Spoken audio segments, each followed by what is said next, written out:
Hey everybody, my name is Jay, and this is Eye of a Samurai. We're going to be looking at EVO Grand Finals from 2024, at the time of this recording that just happened not too long ago. Right now we've got Geralt on the left, and we've got Zos on the right. We're potentially going to be seeing at least one other character as we go through this Grand Finals. But on top of that, we've got a special guest that we've got with us today. And what can I say about this person? Their name is Incendiate. That's it. Hi, I'm Incendiate, also known as Jordan. I'm in this EVO, and I've been in EVO 3 times, and I won all 3 times, which is pretty cool. Oh, those were the So we're gonna only times that you analyze. were at EVO, huh? Actually, that's not true. 2018. Ah, you I liar. did go to the first one. I did go to the one that you total won. That's true. Incendiate, notorious liar. But yeah, I won 3 out of 4 EVOs I've attended, and I'm in this one. And it's, I mean, again, we were just talking about the length of it. It's a ride. Like, I did not expect Ron to level up as much as he did in the middle of this tournament. It really was honestly an incredible bracket altogether. But he really did shine out for me. He played incredible, and again, he doesn't play offline often. Right. So I think this grand finals particularly is really really sick. Yeah, so why don't we first get into... This is obviously not the first time that you played against RontheTryHard, who is going to be our Zos on the right. This is not the second, third, or fourth, or fifth time that you've played against Ron. How much offline experience do you have with Ron? Was this the very first time, or had you played him previously? So, very funny. I actually made a tweet about it a little bit after, like shortly after EVO. Me and Ron haven't played too much offline, but there was a time where, so my first EVO win in 2022 when I beat Master CJ in Grand Finals, I was looking extremely dominant, right? I beat him 6-0 after he sent me to losers. I beat Zefukai 3-0 right before that in losers finals. All of this with Ivy, and I felt really confident. Then I played that. There was that team tournament with Blue and Linkors as the team captains. I did extremely well in that, only losing to Linkors at the very end, going through the whole team basically. And I was feeling like so on fire, only playing Ivy throughout all of this, right? And at the time, I didn't even play Geralt, so Ivy was like my only other character besides Changhua. So I thought, fuck it, I'm gonna host some money matches and some first attempts. No one's touching my Ivy this weekend. I'm unstoppable. And you know what? For the most part, I was right. Everyone that I played offline in casual sets post Evo that wanted like a piece of the Evo champion, I destroyed. Like basically not even close. Until my first attempt with Ron, which was off stream. Nobody knows about it but me and him, and I guess the people who saw that brief tweet I made. But he beat me, I think, 10-4, relatively convincingly. Wow. It was just Zosimel to Ivy. I just flailed around and got completely outplayed. And that was like, I think the last time I played him offline. It was, again, like 2 years ago or so. And again, he played amazing, and he destroyed me. And I remember at the time thinking, whatever. It's just first to 10. It's offline, so like he got me this time. But like, next time it's whatever. We play online a bunch. I'll get the download. But then this happened, right? Like this Evo where he really showed like, no, I am this good, and I'm consistent at it. I honestly have a lot more respect for him now. So. And it's obviously also important to note, and you can correct me if I'm wrong, you had played against him a handful of times. You've played him a whole bunch of times online just over the years, but especially in the handful of Wednesday night fights that happened right before EVO, he had actually got like a positive record against you. You were having a real tough time against Ron for, shall we say, like 1 or 2 months prior to this EVO as well. Yeah, for sure. And for the most part, you end up going with, and I can kind of understand why, because I've seen how confident Ron appears to be in the Ivy versus Zos matchup. He's got like specific tech for this character. Yeah. Specific moves he won't use for any other character, specific ways to try and approach Ivy that frankly are not very good approach options for almost any other character, it would seem.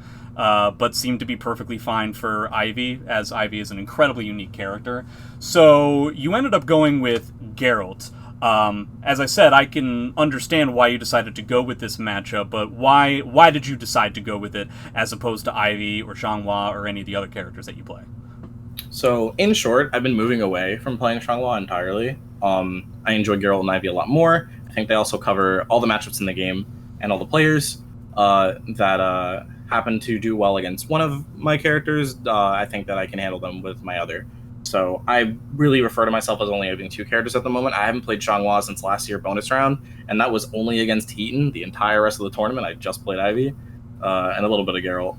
But I've been just trying to play these two. And for this Evo, I didn't lose a single game playing Geralt the whole time. Like I was just playing Geralt, and I felt really confident about that. And the Evo before that, I was also just running through everybody with Geralt, only dropping a game to Manta. So I really felt like I was just going to kind of rinse and repeat. This is going to be the same. You know, I play solid and I'll win. If I make mistakes, I'll lose. And that's fine. I can just clean that up because Geralt's extremely simple. Again, I can do that like remove one thing, add one thing, very simple like mindset if I make mistakes. And I can just edit my game plan. And I felt like I was just not going to lose. You know, I wouldn't have to switch to a more complicated character because that's really the meat of it. It's like if I want to just play very simple Soul Calibur, Geralt has that. But Ivy takes a lot more finesse and creativity to actually win games with. You want somebody that's a little bit more straightforward. I didn't want to have the mental tax that's required to play Ivy unless it's absolutely necessary, right? I mean, I play Ivy, I can handle that, but Geralt it's like I could be rusty and still play him well, you know what I mean? So luckily for this tournament, I was not rusty. I prepared a lot for it, especially the WNF before. That was something I played like all day to make sure I was like ready to win that, and I did win that as well. But yeah, I was going into this grand finals on winner's side, not having dropped a single game, including to Ron, who I sent to losers prior 2-0. So I felt confident. I didn't see a reason to switch at all. I did not think it was necessary.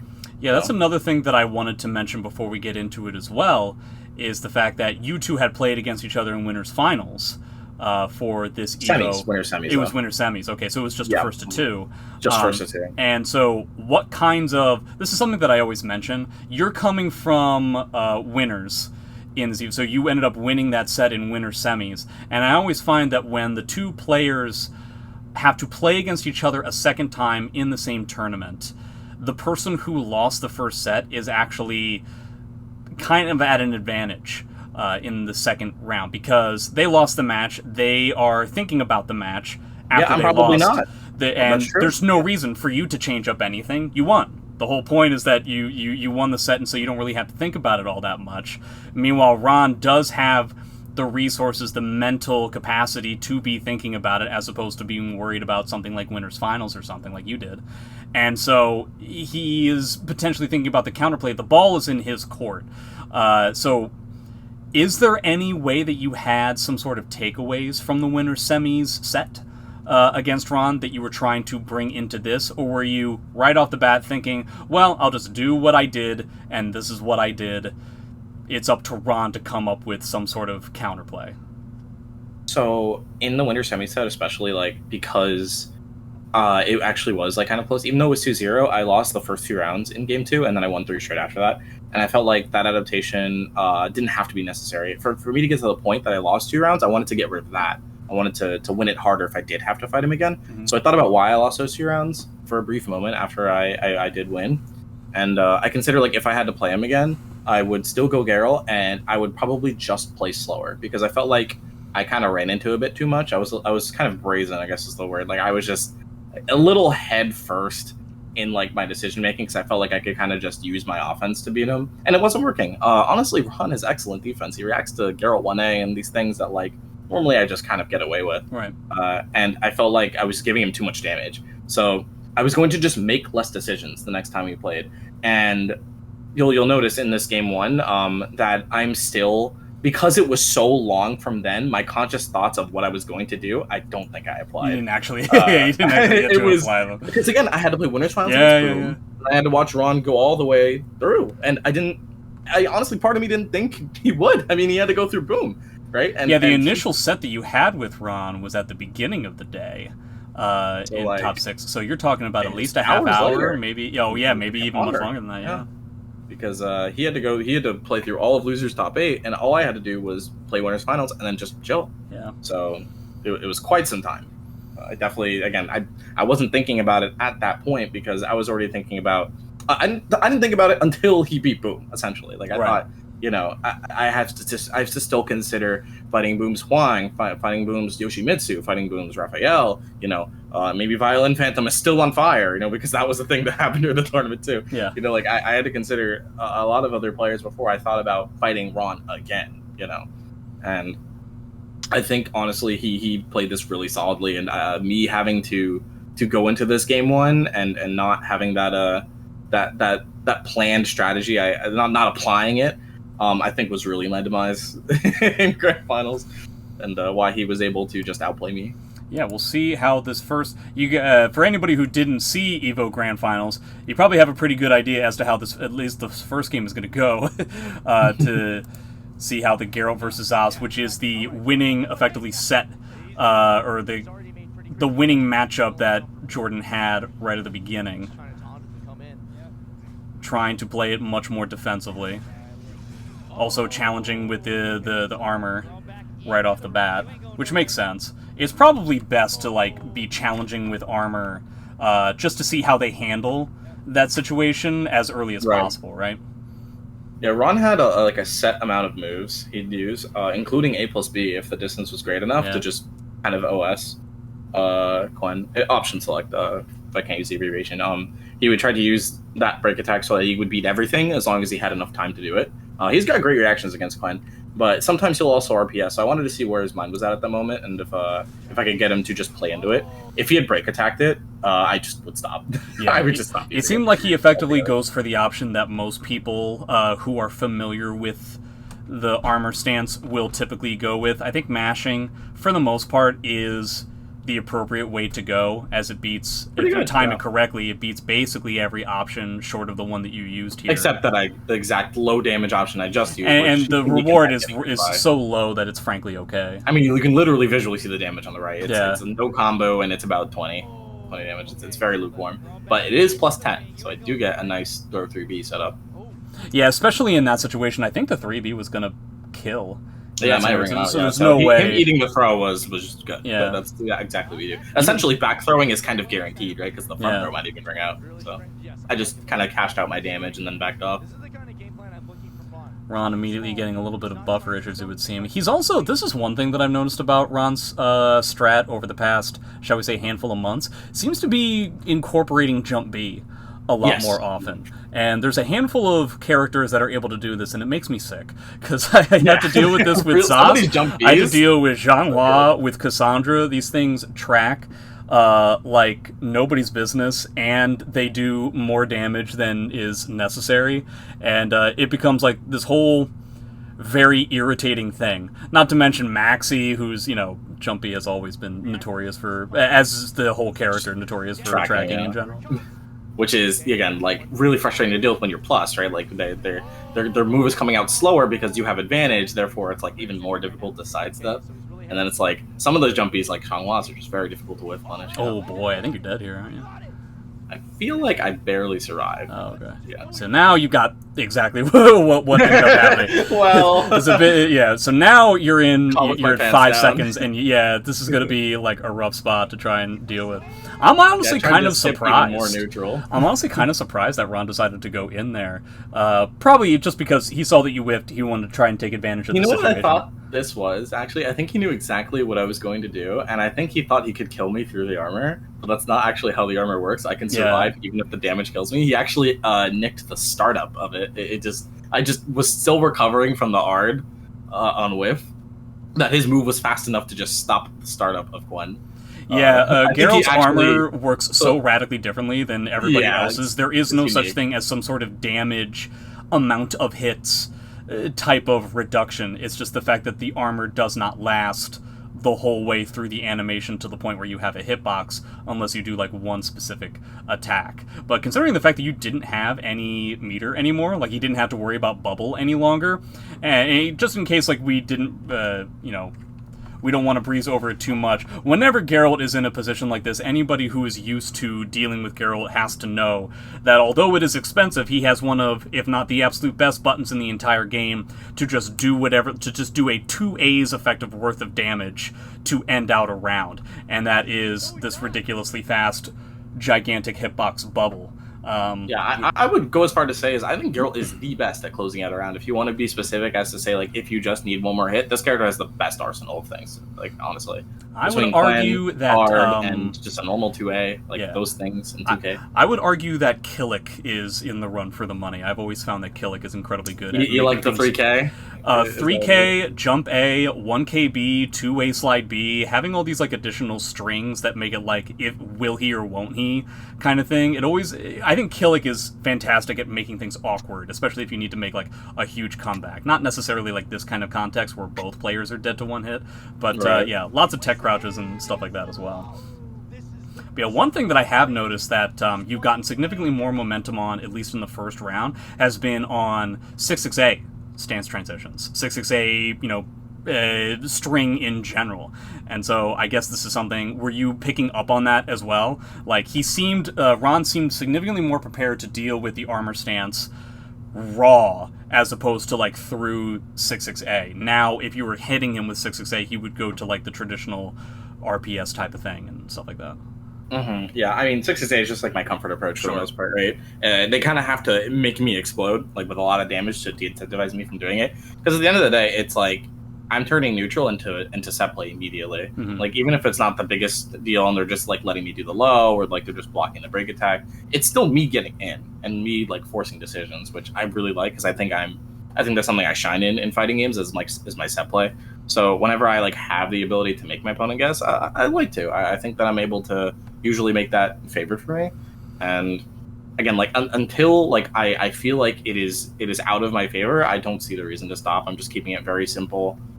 Yeah, it is important to note you are forcing the position of Ron with a high, and so it can potentially be very dangerous if he decides to either jam out a 4-6B. I don't remember if he had any curses at the points that we were talking about, or if he just decides to do a raw duck into like a wall rising B or something like that. But I guess the idea is that you want Ron to show that he's going to demonstrate like to do something like that before you end up trying to counterplay it. Yeah, I think it's really important to not like pre-adapt. You got to let him play and then see kind of what the options are. I did do the right thing there. Reversal Edge is actually the option for his post GI. However, I was a bit late. Oh, that's out. Yes, it is. I don't even think that Ron was aware that was going to be the case. Oh, funny little thing here. If you back up, just 10 seconds. It's niche. It's not really that important. But if you fully charge the second hit of 6 people's KB, you get a quarter of a bar. And if you're already out of the ring, it's air controllable, so you should dodge it if you can. Oh, that's funny. See the meter. It's a lot of meter. Wow, I can't wait to totally forget that because I think the next time that somebody will do that to me is in like 40 years. Yeah, it's like so it's consequential. It is a big deal. It's just so like, what the fuck? I'm already dead and I have to keep playing. You can already tell that that Ron is attempting to use some of the counterplay that we were talking about, where he seems to be preemptively ducking a lot more often. He's trying to be a little bit more active against 6-6A, and this is just in like the first 2 rounds. So I'm interested to see if Ron is able to... He's also doing a lot of kind of what we were talking about with testing with Geralt's armor stance in the first place. He's also testing strings. You blocked a 3AB hold earlier. Ron tried to dead trap just a few seconds previous to this. Zos, one of the best characters in the game when it comes to like a variety of jank. Potentially worried about your back turn B plus K, which is why he 2-8 after this 1B. 1B is like pretty plus on hit though, right? I don't think you would care. yeah, for sure, right? Like, I think that I'm very willing to press the button to reverse the frame data. Oh, that was unfortunate. Yeah, classic tracking. That's honestly a pretty consistent amount of tracking. It is consistent, absolutely. But I remember just thinking, like, if he commits to anything here, I'm just gonna kill him with 3D Super. But unfortunately, even being correct, that was just a bit too... That is one of the major obstacles of SC6, is like, you see somebody whipping and you still have to think to yourself, like, a will it or won't it type of, like... It's already so hard to react to just, like, movement with a character. Like, they're doing something that is not actively putting a hitbox where I have to worry about it, therefore I will super and punish him. And you can't necessarily do that in this game, which is a bit frustrating. Yeah. Trying to do a lot of A plus B shenanigans, it seems. Mm-hmm. He's tired of your armor already. That I doubt that that's the button that he wanted, but it was still a cool whiff punish opportunity. Yeah, this is exactly what I was talking about. I guess he needs to... Wall Rising B from Zos is just too slow to try and use it as like a preemptive duck to deal with Geralt's armor. Maybe he can potentially do it if he's really Johnny on the spot, but it doesn't necessarily look like it's going to work out. Punish. There it is. Yeah, he's ducking a lot. Yeah, it's a shame we didn't get like any sort of like decent punish, but then we end up getting like a follow-up that probably ends up like winning the round. 50-50 for kill. You know, I don't like the soul charge here, I'm gonna be honest. I think he had a guaranteed 50-50 to kill me with just 1 BB, 4-6B, right? Like, if you have the curses on me, I think there's spending the meter here legitimately makes your Oki worse. How many curses does he have? 2. He does have so it's 2. enough for a combo. So even if you stay on the ground, the 1 BB Correct. will kill you? You get a combo for both. So 1 BB may not kill me, but it's good enough. Yeah. And also a safe blow that I think spending your bar, you end up winning the round anyway. Spending your bar is not necessary, right? You kind of just beat on me, and if you are wrong at any point and you want frame advantage, then you can soul charge there. I just think like putting yourself in soul charge, like what if you're in danger, you know? After guessing wrong, then all of a sudden you can't soul charge out of the mix-up because you're already in it. So I just feel like it was an overextension. It didn't end up mattering. He closed it out. But that was kind of the situation I was thinking about at that time. I was like, I can kind of do something here. So I felt like it was an opportunity for comeback. Yeah, but it's also important to note, all that stuff that we were talking about, Zos versus Geralt, no one cares anymore. Yeah, everybody who's watching this video, forget everything that you heard about Geralt versus Zos unless you play those characters and you're about to play that matchup. Because it doesn't matter anymore. Now we're going to be talking about this matchup. And correct me if I'm wrong, this is the matchup for the rest of the set. Correct. I permanently switched to Ivy after 1 game. I felt downloaded to a degree. I felt like not only did he understand exactly the way I played in Winter Semis when I beat him, but I am not prepared to play the way I think I need to win right away. So let's just just literally rip off the band-aid, except right now we have to. So my mentality wasn't even entirely to commit to Ivy right then and here. It was to say let's take a break from Geralt, and if I need to go back to him, I need to accept that I need to play fresh. So to reset my gameplay with Geralt, I have to play Ivy, right? I have to play Ivy, and I think that if this ends up being the route to victory, I can figure that out as I play. But until the reset, let's give myself the mental give myself a mental reset almost, so that I don't have to think about the way I was playing, because it wasn't working and it wasn't going to work anytime soon. Yeah, not to mention it's a situation where, and you can correct me if I'm wrong, I find that you will switch characters in these scenarios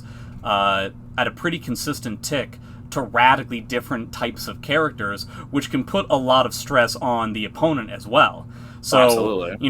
Yes, Geralt has really good grab range and everything, but you're not necessarily worried about grabs as much as you need to be as you are against Ivy. And so it can take a little while to understand that this is what's going to happen. And, is that something that you often think about, not just the mental reset that you're going to have, but also the mental tax that you're putting on your opponent when you change characters that are so radically different from each other? It's absolutely part of my strategy. I think that most people too, when they switch. So in general, if you think about it, especially in high level and top level parts of tournaments and top 8s and ends of majors at the grand finals, when you think about people switching, you think about do you ever think about the success rate? Very oftentimes when people switch, they lose. Yeah, that's often why I've decided against switching in not tournaments, but tournament sets in general, because I find that more often than not, it takes someone a while to warm up to how they have to play the character they're currently playing. And then on top of that, if they switch late in the set, where they need to win this next game after, right as they switched, it can be so, it's so stressful, because the second you drop a punish, the second that you drop a combo, you just get stuck in this mire of self-doubt and consciousness where you're just sitting there nope, I shouldn't have done it. It was already a mistake. And you get into this self-defeating wormhole that can really make things very difficult. It's one of the main reasons why I've never been successful, nor have I've rarely tried switching characters in the middle of a tournament set. Switching is always a risk, it is, but I always make sure that I'm as comfortable as possible prior to the tournament with warm-ups and any prior practice I have with any character I'm prepared to use. So for the past few majors for the past at least year, I've always practiced Ivy and Geralt. That's it, and I've always made sure that if I feel the need to switch, that I can. So Shangwa is completely unprepared for this tournament. If Shangwa was for some reason necessary, in my opinion, I wouldn't be able to do it. I'd have to figure out my two characters because I haven't been playing her. So I decided that the switch is appropriate here, and I'm ready to do it as well. That's what I told myself. I am ready to switch. I'm able to, because I'm not going to play uncomfortable. I'm ready to play her right away, even though this is the first time. I played Geralt the whole bracket, but I'm still ready to do it. So, what are you thinking about for this type of match? You're talking about like a mental reset. Is there a way that you're trying to lean in terms of your own personal playstyle against Ron that you're looking to try and implement right at the onset? I think honestly, I just wanted to make sure the game was about me, because I think, especially in this matchup and when you're playing a defensive character to a degree, if your opponent knows you switch and they're experienced with the idea of like just a player switching, they're probably going to try to overwhelm me. Like that's probably what they're going to try to do. They don't want me to get warmed up to my character. They want to just start and like make sure that they're getting as many wins and rounds on me as possible before I actually get comfortable. Mm-hmm. What I think makes me as strong as a fighting game player as I am is because of my preparation. I'm comfortable right away. I am comfortable. If I drop something or I make mistakes, that's just normal me. I'm just doing that. Like I'm ready to play her right away because I prepared for that. So and it's also I wanted to make sure that I do think that it's important to note that this is the first set of grand finals where you're in winners. So I have to admit, I do find personally that it is almost impossible for someone in winners, knowing that they have that cushion, to feel 100% totally ready the way that their opponent is. Because their opponent is in a mentality of, I have to win the set or everything is over. And for the first time in it's basically the only situation in a tournament, somebody in the winner side of grand finals, where they can say like, nah, I can try stuff out, I've got like all these games that the opponent has to win. It isn't until they get into losers of side of grand finals that you really start taking things about as seriously as possible.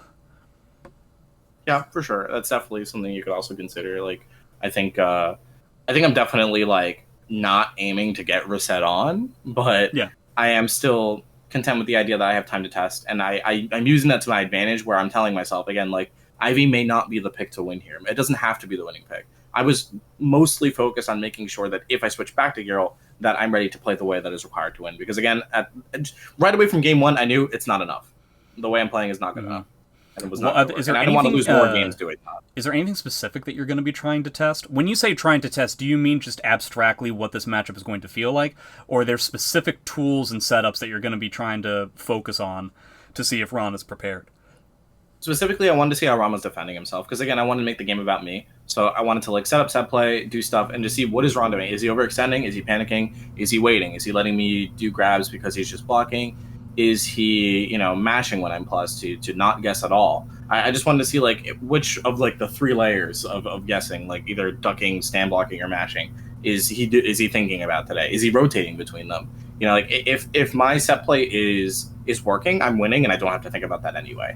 But if he is doing stuff that I'm finding it difficult to deal with, or it's on layer 2 or layer 3 where he isn't just guessing, he's actually mashing or GIing or resist impacting or reversal edging, then I'll use that data later in the set and probably continue to play Ivy. But again, if he's letting it be, if he lets it be a simple plan, then I don't think that I'll have to think. Like, I'll just be able to play Ivy the way I normally do anyway. Okay. So I was just kind of like really focused on what he was doing when I'm in the driver's seat. That's how I wanted to look at it initially. I'm going to be starting this from as far away as humanly possible, which obviously, because of the lopsidedness of this stage, puts Ron at honestly like a pretty significant disadvantage. This was something that was interesting too. Yeah, the 6-6 AGIs. We're going to be seeing it a lot in the set as well. So right away, just yes, I don't take max damage. I just go straight for the set play, just see what he's doing. And so far, he seems to be preparing himself defensively. He's not necessarily trying to be proactive in that scenario. This is where he wants to be proactive. So you ended up getting the block correct into a 2A. Oh, you didn't actually believe in yourself for that duck, did you? No.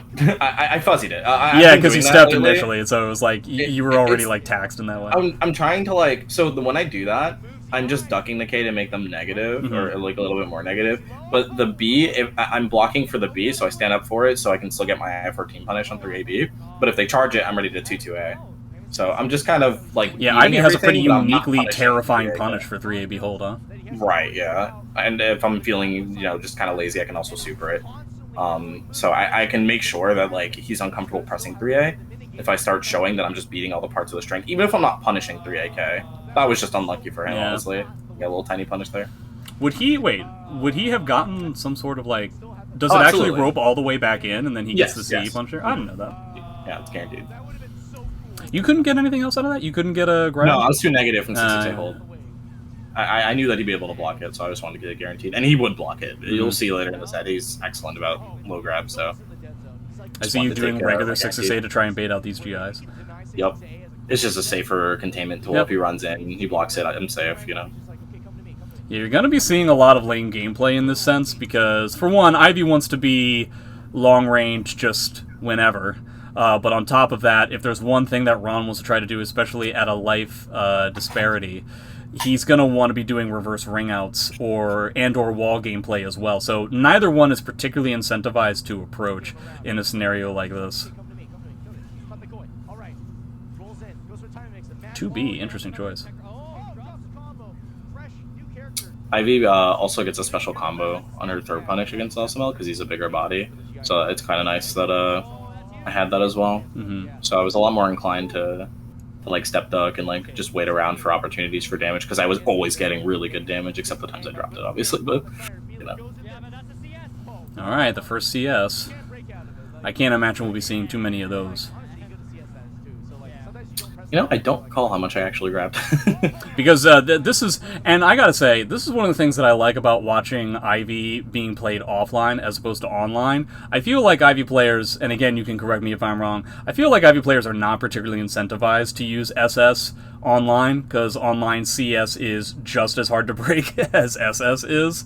But now we're in a scenario where we're actually seeing these types of grabs, which I think is, if the game had continued down its non-pandemic path, I think we would see Ivy players using SS significantly more often. A lot more, yeah. Because honestly, SS is like the main, like actually genuinely broken thing on the character. Like it's very strong, and it makes you. You have to constantly think about, your defense when that move exists. A lot of ducks. Okay. This is also one of the nice things about watching it pre-recorded. I can just go like this, and now we don't have to watch most of it. The super. Yeah. You got a lot of meter. I assume you're looking for chip damage just to take him down to like 1A territory, but I guess he kind of already is. Yeah, he's pretty much dead. Well, he might live at 1A, but he's pretty much dead to any kind of press I do.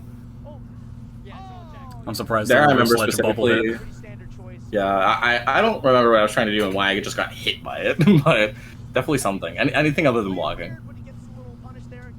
Yeah, at that moment I was very mashy. I knew he'd be hesitant to kill me, so I pressed 6-6K quite a few times until it actually just straight up hit. I was just being stubborn. Shout outs to Kinetic Clash. It's a good move. Yeah. This is one of the moves that I see Ron use literally all the time in this matchup and almost this matchup alone. He's trying to punish 6-6A hold with that, like straight up. Yeah, it's a fantastic approach tool for this matchup, seemingly specifically. It seems to be pretty garbage in almost every other scenario, because I think, if I remember correctly, it's like pretty awful on block.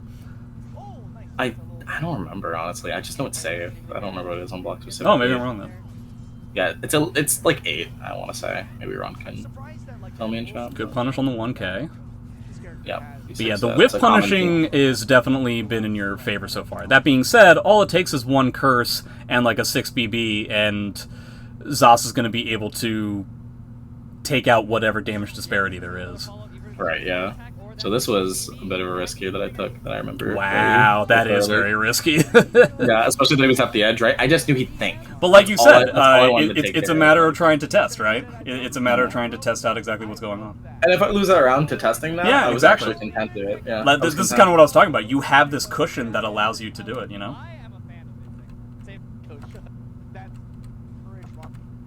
Lean. If there's one person you want to hear after you lose to a command grab, it's Lean. He's the guy to talk You to. definitely didn't tech that, and he walked away. Yeah, B6s. Shouts to Sane. Really trying to get those lethal hit. 6 BBs, Yeah, but it's just not working out so far. Yeah, it's a little late, but he's definitely correct. I'm trying to whiff punish 1A with it.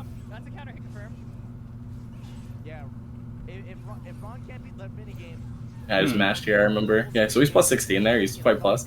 But sometimes people might get a little overzealous with their frame data when you're at such a distance that I thought maybe I could challenge there. Yeah, it's not a bad idea.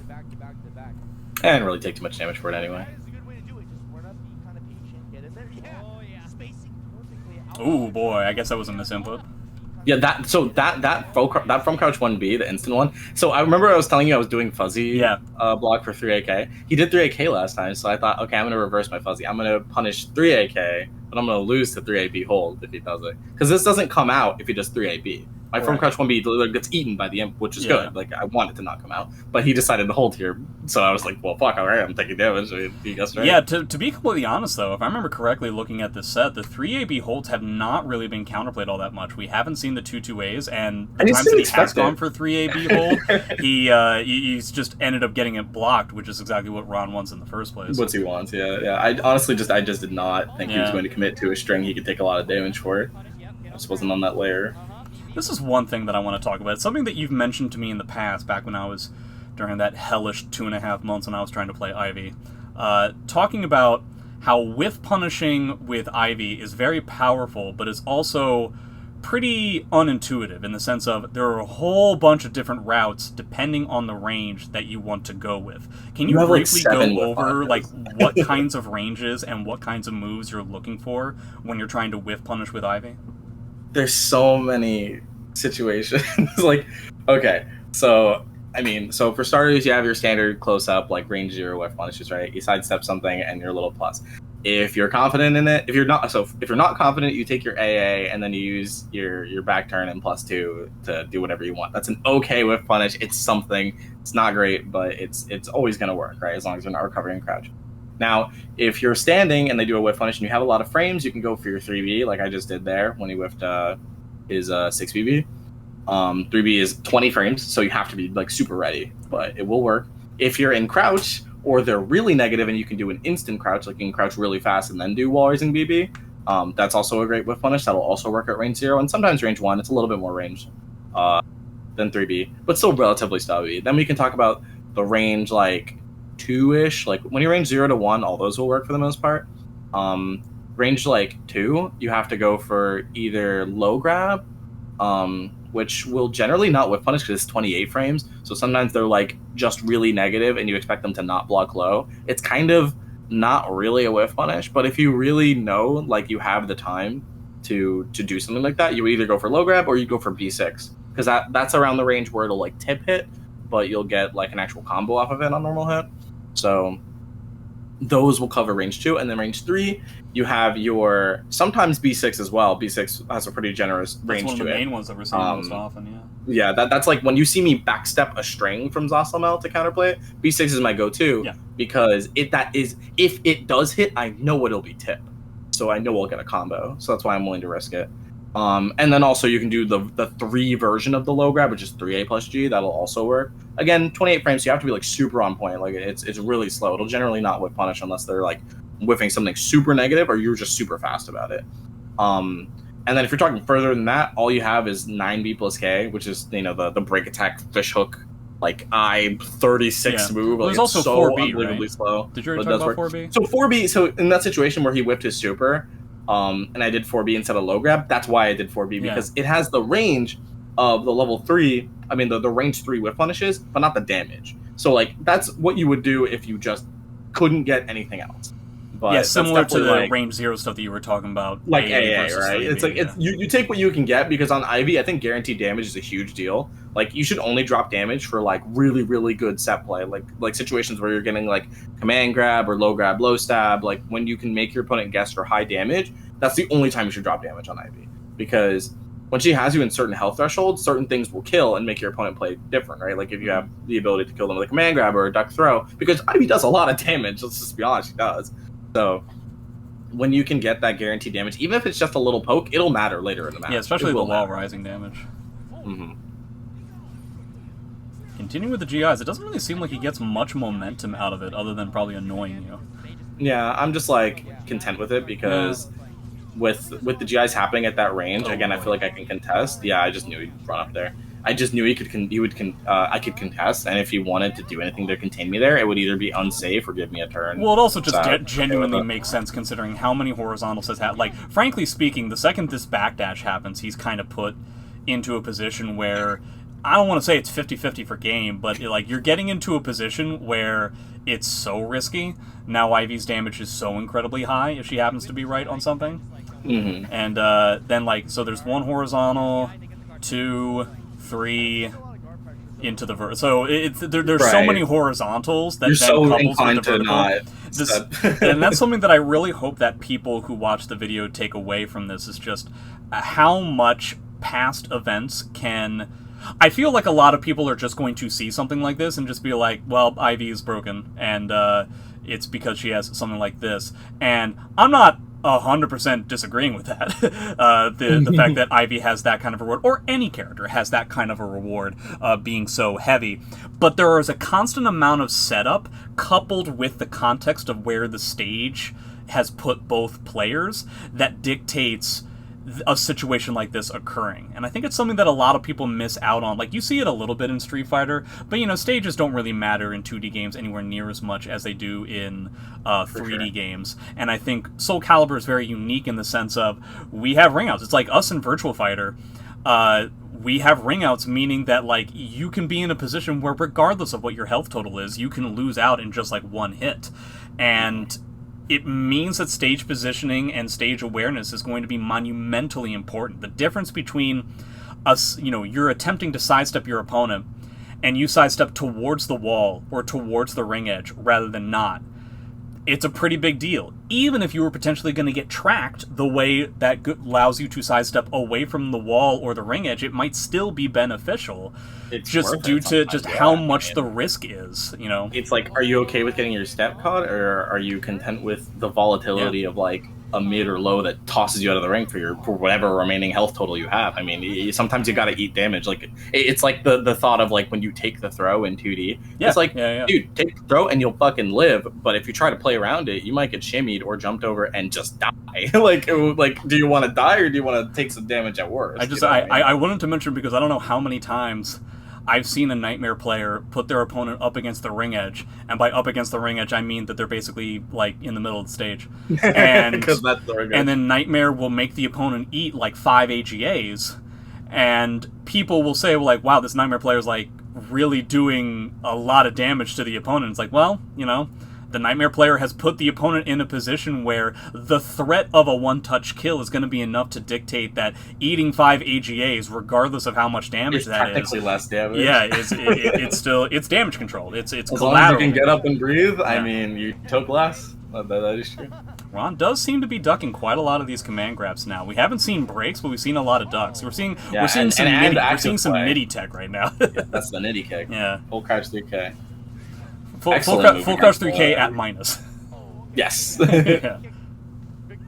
Is there a point where sure, yeah, because the amount of damage that you're eating on a full crouch 3K is pretty negligible, assuming that the curse doesn't come into play later. But is there a point where you would start, like, how many? I know this is kind of like a very detail-oriented answer that's not necessarily possible, but, like, is there an amount of times where you could be eating full crouch 3K at minus in these kinds of counter hit tools, where you start thinking to counterplay it specifically because it's a high, where you start thinking now is the time to do more while rising hits, or is that just simply, like, way too much?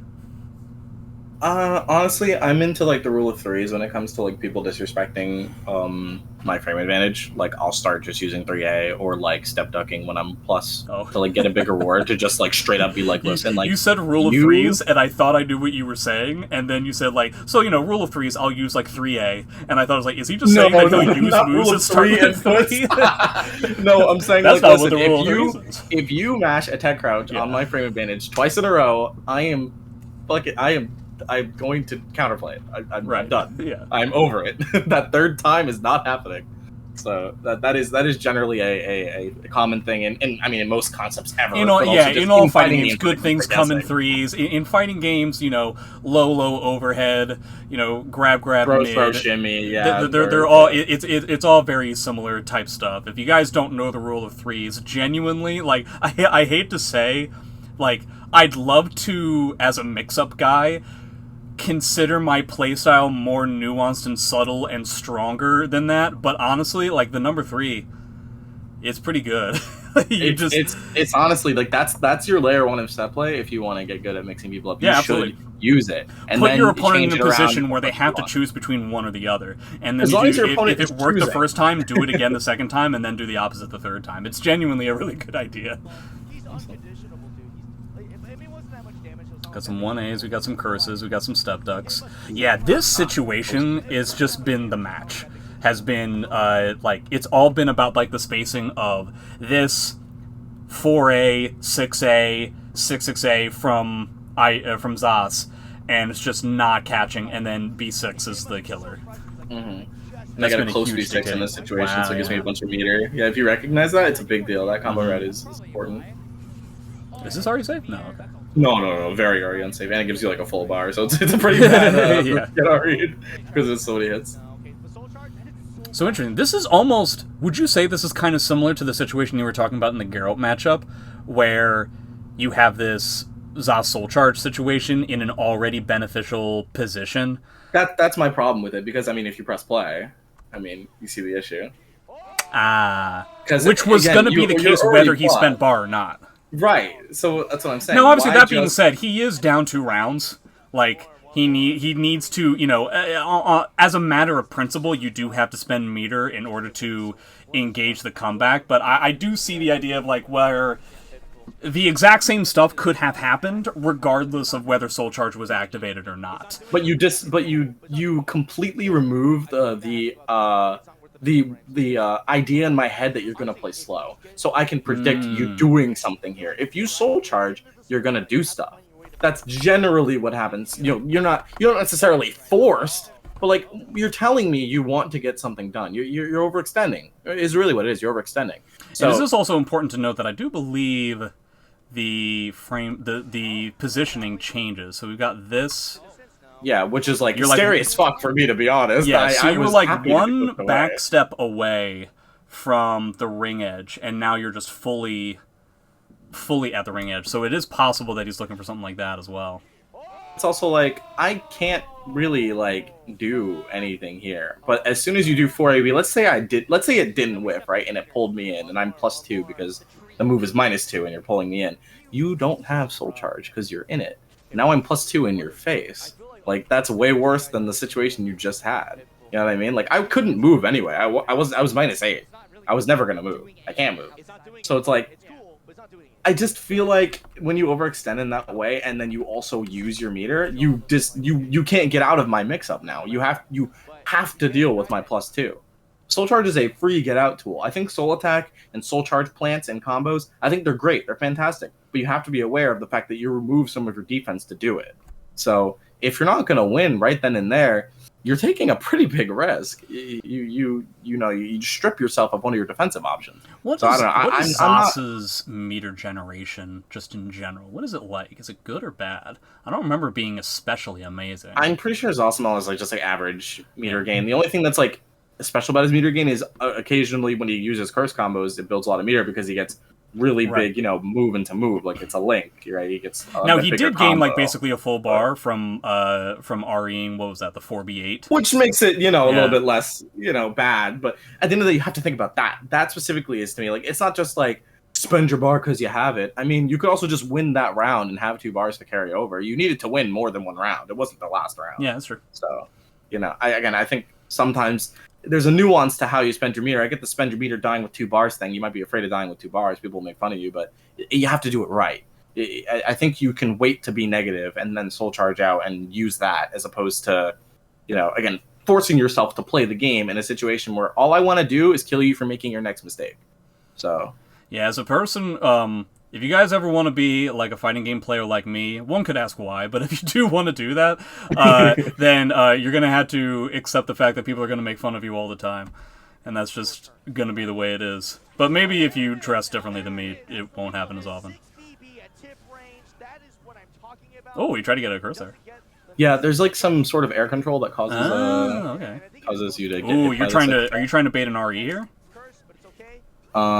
So I definitely thought that we were on the layer of where, you know, last time I was Super Plus, I did 4v8 and he RE'd it, right? Like, just happened. So I was like, this motherfucker's gonna try to get I feel like it is a bit of a different situation, though. We're at the beginning It's different, of the game, right? But I just, especially, no, because we're at the beginning of the game, I feel like that's the situation where you want to build bar. I feel like it's exactly here. I was dead wrong. But that is how I felt. I felt like he wants a meter now, so he's gonna reversal edge. But it was a read. Yeah, I got mashed. He was on layer 1, layer 2, I guess. Yeah, I mean it's not like you got punished like that heavily, so at least it wasn't that bad though. SS is a good command grab. Yeah, he's getting a lot of those hits. It's a really important thing because honestly, everything here starts because of that approach tool. Yep. Because he's like you're gone. You're Casper. You're all the way out here, and now like the millisecond you try to from range 4 to range 0 instantly, he's in. You know what I mean? And then I'm Ivy, right? So I don't necessarily have to mash and take risks like I did, but like generally that's how I get damage. So it's like you're pretty inclined to just start, you know, partying because you're close to her, right? So he got to kill me pretty fast. Something I want to mention, and I assume I know the answer to this, but just in case I don't. More often than not, when I play against you, or when I see you play against characters that want to try and get in, but they're also trying to play it pretty defensively, you will whiff something like 4b8 in order to gain meter, and you're not doing that against Ron. Are you specifically doing that because of the approach tool that we saw earlier, or is it for a different reason? Yeah. This character, if the character has an ability to, like, you know, do damage and knock me down for it, I mean, I can't really risk it, right? I mean, I will use 4b8 as a zoning tool against characters that either have a tough time or literally cannot punish me for it. Like, yeah, that moves 2-2b plus K, right? I think that's the I think 2-2b plus K, yeah, it seems to be really important in this matchup. It's actually, even at full range, it's dictating how you're trying to play. Exactly. Oh, you tried to bait it out, and it almost worked, but it didn't. Can you get a 2-2A as a punish? Let me see this play I feel like you can. It almost feels like he's recovered crouch, but I might be wrong. Like, if you were correct about this move? Oh, yeah, I don't think so. I think I have to 2-2B hold it, which is, again, good damage. It's just hard because I have to recognize it, right? Man, being able to backstep the 3A hold. Yeah, it's very jealous. Great. Yeah, it's honestly such a privileged thing. I think it's just like me and Hilda. Like, it's very choice characters that are able to get out of that. I assume Nightmare can do it too. Probably, he's got a great backstep. Oh, that's not what you wanted. Yeah, that was a dropped command grab. If I ever get 2A plus G, it's supposed to be 1A plus G, which is the ender of right, for SS, right? yeah. So.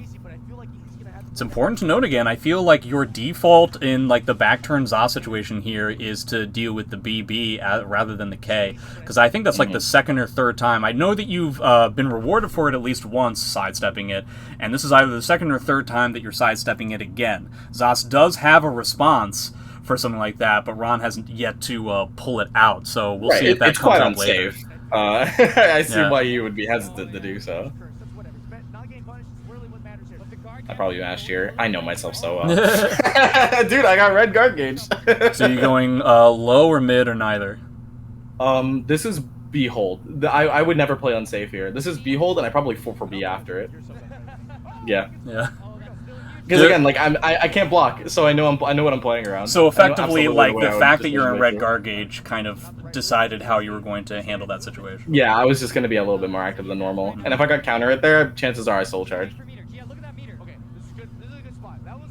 Oh, the retract. Yeah, this move. This fucking move. Yeah. A lot of 3As now. You haven't really been doing, unless I missed them, you hadn't been really doing 3As earlier on in the set. Is this a conscious change for some reason?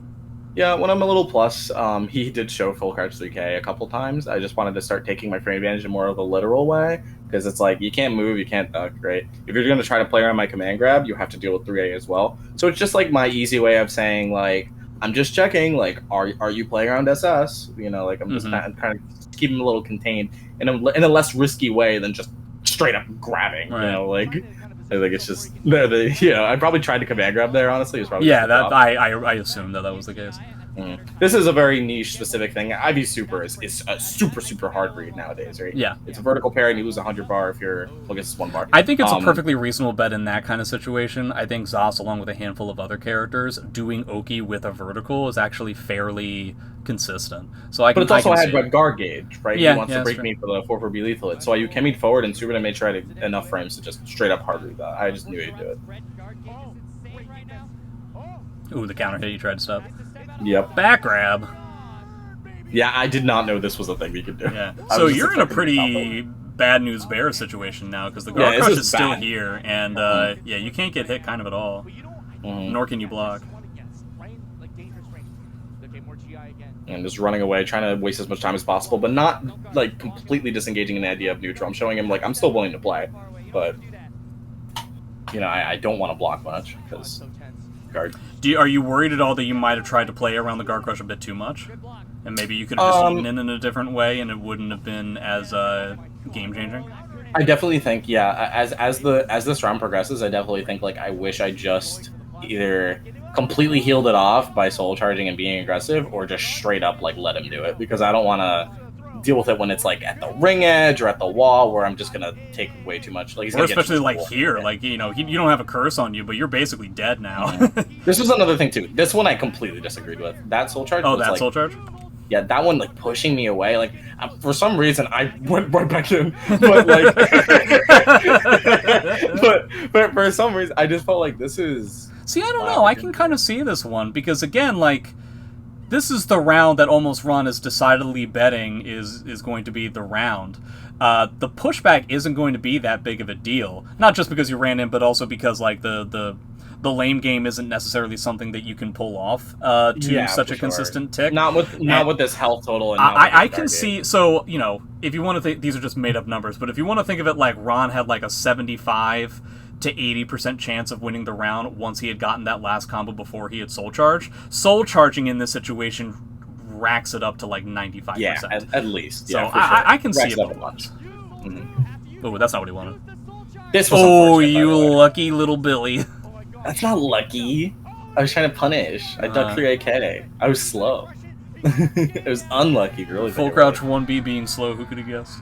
Yeah, I needed to either look for the string and super it, or just like take a wall rising K. Because I knew it was tight. I got greedy. I wanted I would have to bet that the Guard Crush. I feel like the Guard Crush just really stressed you out. It made me play bigger. It absolutely made me play bigger. I wanted damage and I wanted to get a lead immediately. You ended up changing the stage, by the way. That. Yeah, I often rotate stages just to get a different scenery. Even if I think the stage is like favored or neutral, I just kind of like want to get off the stage I lost on and just focus on what my gameplay changes need to be. I'm not worried at all about like the kinds of are there any stages that you're worried about getting when you're playing? So no, because I know that it's gonna be volatile for both of us no matter what stage we get, and I'm not super happy about like being on a ring out stage against Osmo, because at the end of the day I think that I'm a really strong player. I don't need ring outs to beat my opponent, so I don't want them to have the ring outs either, because I don't want them to have that opportunity on me. But I'm confident in my ability to play around them, and I think that at the end of the day, if they're willing to play into that play style, I can kill them for it, right? So I'm not too worried about it. I would prefer it to be not a ring out stage, but I'd rather have a ring out stage honestly than a wall stage, because my character's not doing much with walls. Yeah, I would imagine that the one stage that you would not want to deal with in this matchup would be the forest. Forest would just,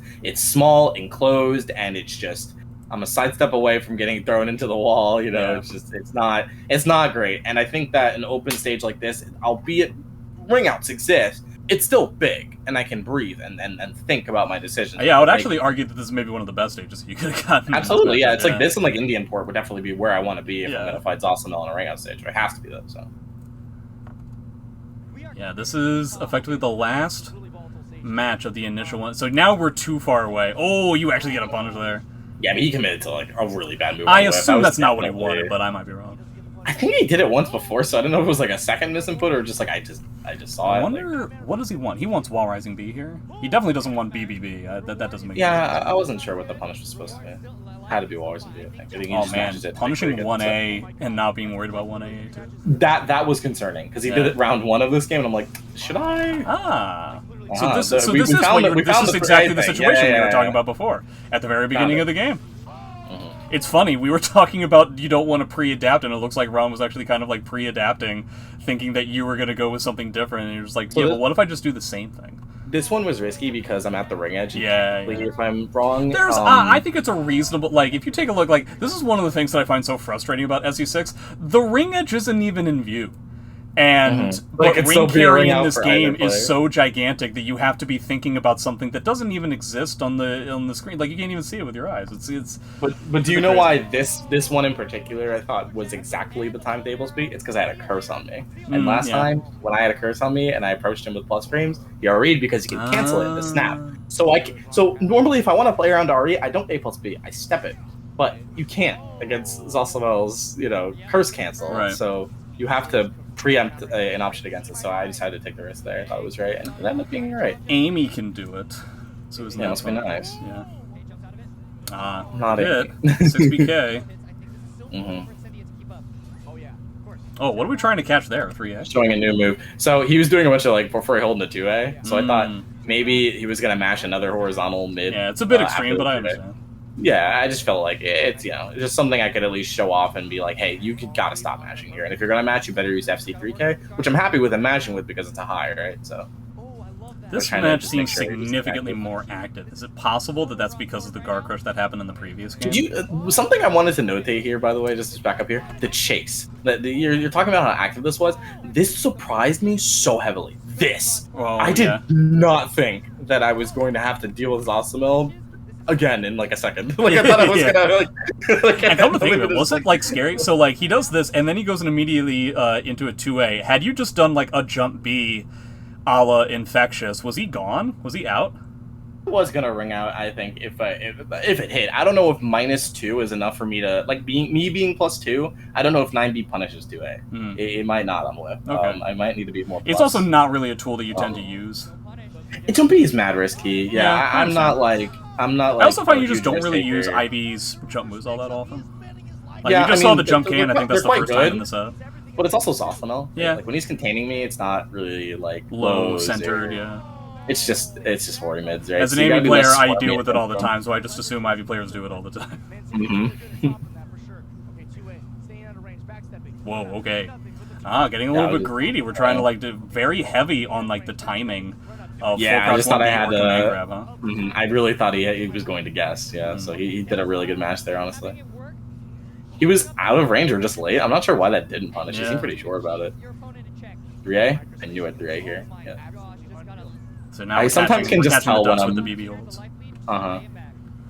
3A into B hold. There was the counterplay of 3A B hold is to reversal edge, and I knew he was just not going to do it again this game because of the A plus B from last round. So that was cute. I liked that he did that. But it's there's only so much you could do. Could you not have killed there if you spent bar? On the soul attack here. So that's the thing, right? Soul attack actually does less damage than 6 HPV, but it does for some reason I think do more damage in exactly this combo or the exact same damage. I don't remember why. I had a reason, I think, at the time I tested it. But it's the damage difference between 6 BV and Soul Attack here, I'm pretty sure is 1. So I was might have been it. I mean, that does look like it could be 1 health. Yeah, I deal with the same thing with Amy's full crouch 3K going into either BA or white CE. The difference with white CE is so virtually negligible, but it's hey, But the only reason I thought to just not do it is because, again, exactly what I was talking about where Ron was losing. I want to be able to soul charge if I'm in danger, so I can't put myself in soul charge. You know what I mean? Yeah. And it's a risk. It's a risk one way or another because, the amount of life that you had might seem enormous, but it's frankly 1.5 Zos combos away from you dying. For sure, it's... And I'm not necessarily saying this to bash the decision, but it is important to note that, spending bar early does make it a risk for you later on. I mean to say that the risk is going to be present either way, whether you decide to spend the meter early or later. You're just kind of delaying the risk. So it's up to you, depending on the context, when you want the risk to exist. Because regardless of when you decide to spend it, it's going to exist either now or later. So that's another important thing for anybody watching the video. Excellent punish again. Okay, he decides to soul charge pretty early. I was like happy about this. Yeah, I felt like I was happy about it because it's like, again, like if he wins this round, it's 2 bars versus 1 because he can't make me spend it unless I feel like I can win, right? Well, see, this is the thing. This is the reason why I like it, is that so he still has like half a life bar to like build more meter. So it is possible that he can be in a position in the last round to still have 2 bars, just, you know, in slightly different close situations. To it. Yeah. That was a low grab 3 plus G, but I was moving too much and got 3-3. The first time that we're seeing the kick, by the way. Yeah, I was not willing to block it. I did not want to get up. Okay, I decided to spend because I'm obviously going to get it back, right? But yeah, the fact that it doesn't work is frankly negligible. Okay. Catching a lot of the jumps, by the way. I think one of the things that's that's also important to note, I find that Ron, at the moment, is, you know, technically speaking, mixing up his reversals, like when he's at frame disadvantage. The problem is he's changing them up in a way that does not change what your answer is. Like, he's either twitch ducking for full crouch 3K or he's jumping, but the mid answers both options. Like, sometimes when I'm playing, like, Astaroth or something, or, like, I'll be playing Amy, and I'll say, like, okay, this is what I'm going to do. To mix my opponent up, I'm going to go low, low, and then I'm going to grab. And then after I do it, I think to myself, that doesn't actually change anything. And like so I shouldn't... I should counterplay your throw accidentally. The answer is the same. Okay, he's decided to go for the ring out. Oh, okay. That blew my mind. I was like, that's you don't have a faster move you want to do, but I guess he felt like he really needed to open me up with timing. And no, now that I think about it, I feel like maybe my move would not have come out, and I might have actually blocked if he went up and did like a 2K. Or yeah. So I think he was right. At best, he would have just gotten the 2K, but it probably wouldn't have killed. It wouldn't have killed, right? You still had life. It's tough to say. A traditional 2A or 2K, I don't know. It's tough to say. Yeah, guts can be really. Oh wait, that was a lot of stuff. I think that's post CS. The CS has a lot of damage. Here we go.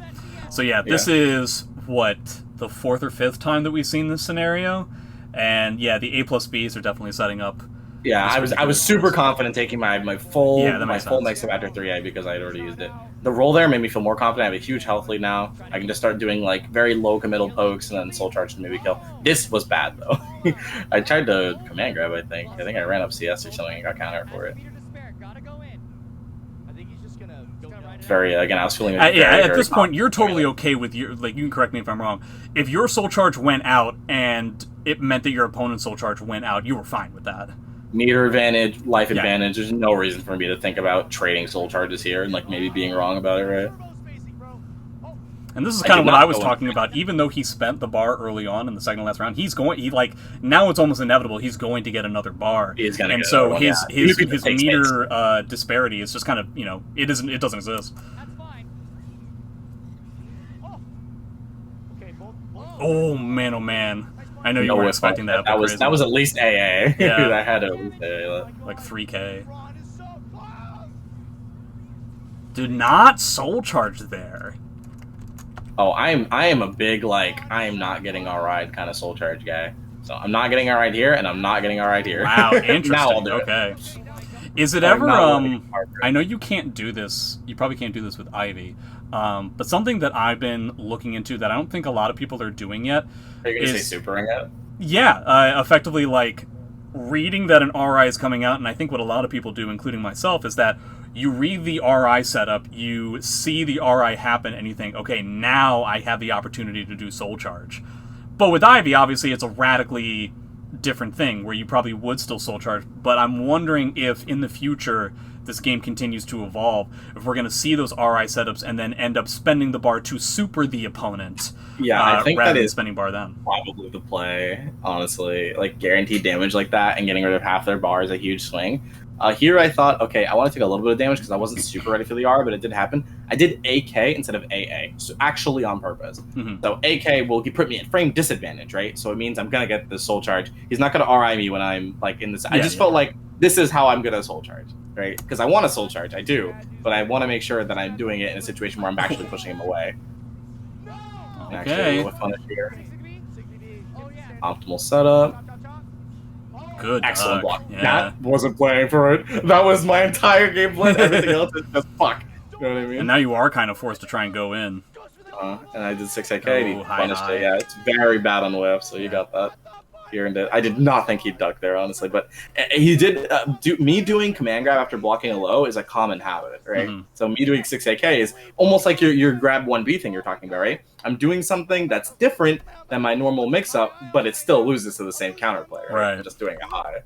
So now we've officially reset, and you can change a different character if you so choose.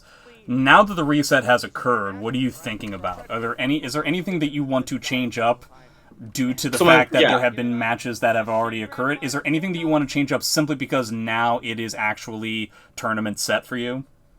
Super stressed out, right? I really banked on winning that final game. I did not prepare for it to go 2-2, but then I did some math in my head, and I said, well, I kind of didn't really go 2-3. I actually went 2-2. You know, I just lost game 1 with Geralt. Yeah. And remember, my mentality initially was switch to Geralt on the reset and win the tournament with Geralt. But I decided I was playing well enough, and I liked the way the games were going enough that if I play better, it was simply that. If I play better, I'm going to win it. I felt like I wasn't playing as well as I needed to beat Ron at the time. He had evolved. I'll be honest. He was playing better than I expected. So I decided I needed to level up, and Ivy was the way to do it. I don't need to go back to Geralt. Let's stop switching in general. And let's focus on what's actually happening in these games and why am I losing the rounds that I'm losing. Me personally, and this is just like my feeling about it, is that in the beginning of the set, when I say the set, I'm just including the Ivy matches. Something that was happening significantly more often that stopped happening in the later portions of the set was outspacing Ron and being able to get those B6 punishes that ended up racking up eventually. You had that one round, you had that one game with the guard crush that seemed to pretty heavily affect how you were going to be playing the game, and I did find that eventually the set got to be a tad narrow-minded, where it became a game of chicken, if you will, between full crouch 1B, going up to the opponent, ducking, full crouch 1B, or command grab. And perhaps it needed to be a little bit more loosey-goosey like it was at the beginning of the set. Did you feel differently about it? I think you bring up an interesting point that I don't think I was able to think of at the time. Because again, even though I had been losing those games, my set play felt good. Remember, my A+B worked. Yep. My command grabs post A+B worked. If my set play feels like good and it's comfortable, I feel like I'll keep it in my normal flow of like, I know what I'm doing when I'm at an advantage. I know how to make my opponent guess. I was more focused on like, when me and Ron are in the neutral or when we're up close, are my decisions causing me to get those set play situations? If they're not, I want to see if patience will get me there, because I felt like me and Ron, especially that last game, we were just interacting a little too much, and I didn't like that. I felt like we were too active, and it wasn't in my favor. In general, I mean, it's Awesome versus Ivy, right? A character with just better pokes, and like is and honestly higher damage too. Asking you to higher damage and asking you to literally be close to him in general, like with all of his moves that pull you in. Simply, I need to treat myself like I am. I'm a zoner. My buttons are slower. I need to hold that shit. Yep. That's me. I need to hold that. And I need to relax. Maybe my guard starts blinking, but it means I'm blocking a lot too. It is almost like the game giving you a compliment to a degree. You are blocking a lot, which is a good thing. You're defending yourself correctly. Your guard's blinking because you're defending right. So just take that and relax. Your guard gets broken. Okay, it happens. But I actually do think my guard does come up into play in this game too. But it does mean that you're doing something right. So don't. I wanted to like take this game plan with take this strategy from a little bit from the previous game where my guard was blinking and I misplayed it, and I wanted to keep that game plan, but actually play right and not panic and freak out because I am under that pressure. Yeah, and because the game plan was working. It's working. A larger amount of diversification that was successful at the beginning of the set, I think, would be the way to go if I was transplanted into your position here. Mm-hmm.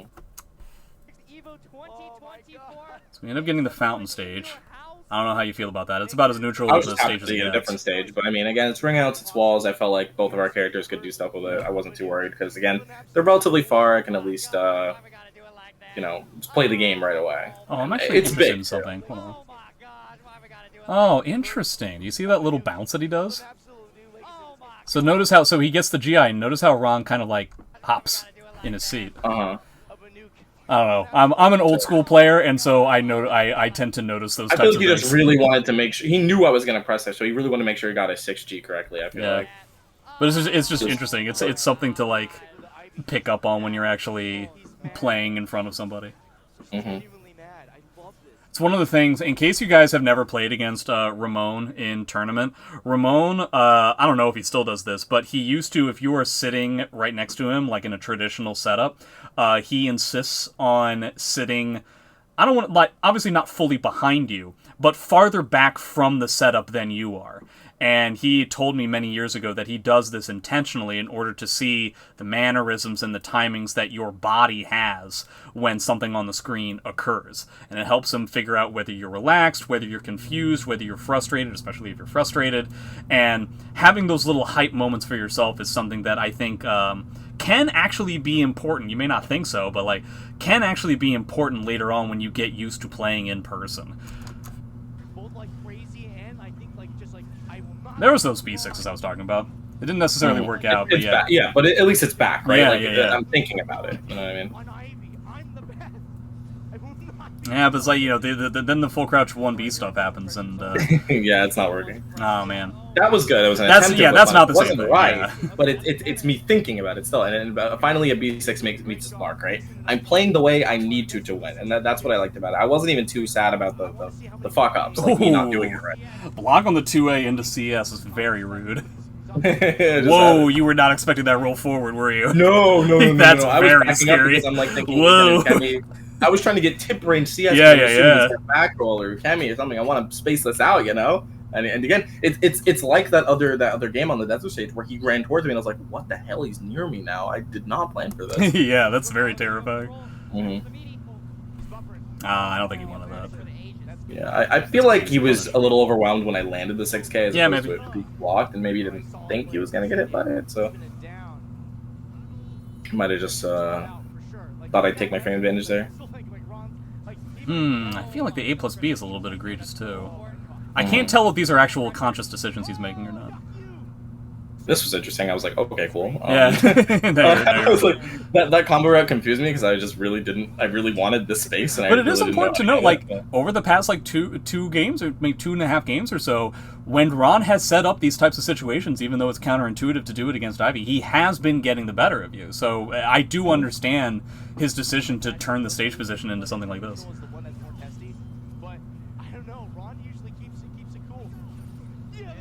And again, he's not really, you know, like you said, that doesn't really bother you. It doesn't really get much out of it. These slide kicks were working. Ooh. Special sauce combo. And just pushing him out, yeah. Yep. And just guaranteed, I'll send you to the ring edge, but I don't want to be there. I'm always very interested in why ZOS players use 2-2-A. It feels like a totally garbage move to me. I'm not sure why either. I don't think it does really anything. I mean, it's a lag low check, I guess, but like at the end of the day, I feel like you're just pulling me in and giving me plus frames. I mean, it is safe, right? It's like -8.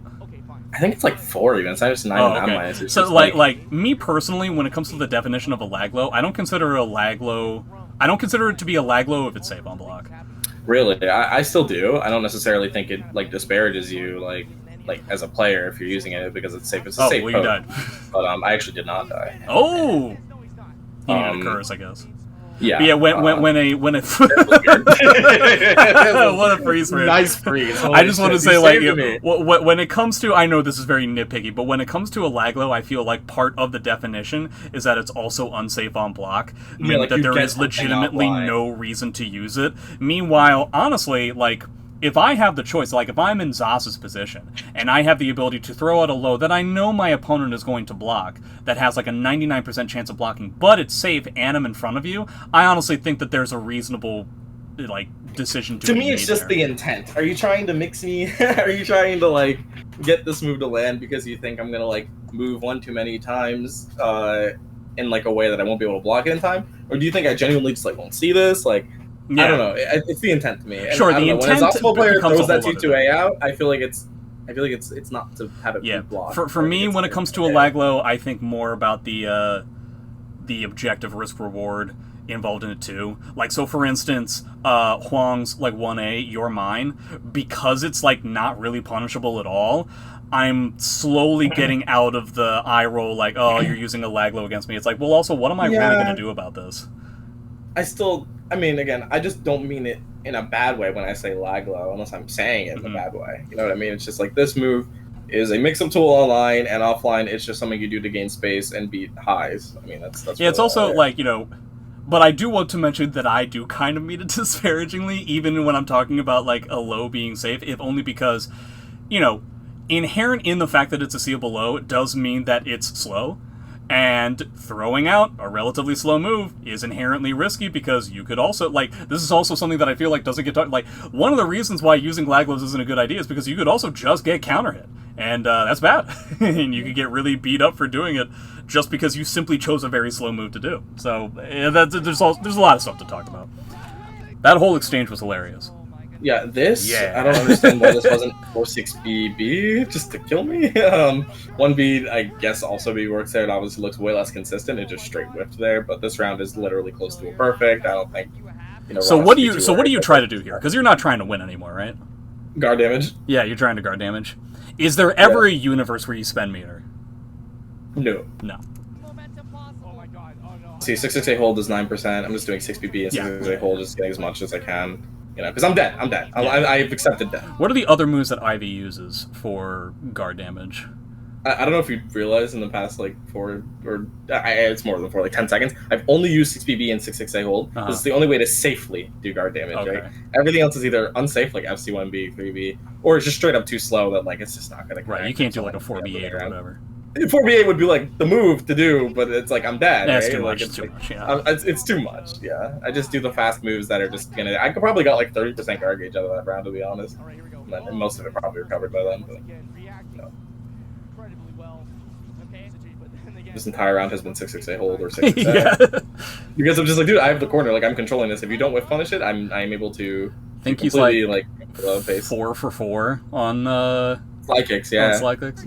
Slide kicks have not been counterplayed yet, because I'm giving him space, and then, like, once he has that space and isn't whiff punishing 668 hold, I am stalwart. I am a tower. I'm not moving. And it is important to note, like, one of, like, the big swings in Ron's favor was the one time that he came up to you and he did the uppercut move instead.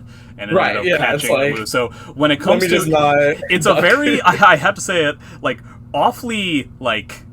two-dimensional way of dealing with the situation that I find that Ron will be at the ring edge and then just run up to you, and he just straight up goes mid-low, and it's just working each time. But the other reason why I brought this out is that, so yeah, you haven't really dealt with the slide kick all that much, but I am surprised that he ends up going with the wall rising A here, because this is something that you have counterplayed already. Yeah, I did a lot of damage last time. Yeah. So I am surprised that this ended up coming out. This I thought was strange. It's unusual, but I don't hate it. It just, like, told me what he was going to do. This is something that he has not done at all during the set so far. I don't think he's done 2-2BB soul charge stuff at all so far in the set. He did it one other time on the desert stage when I tried to do Calamity Symphony, and he countered me with it.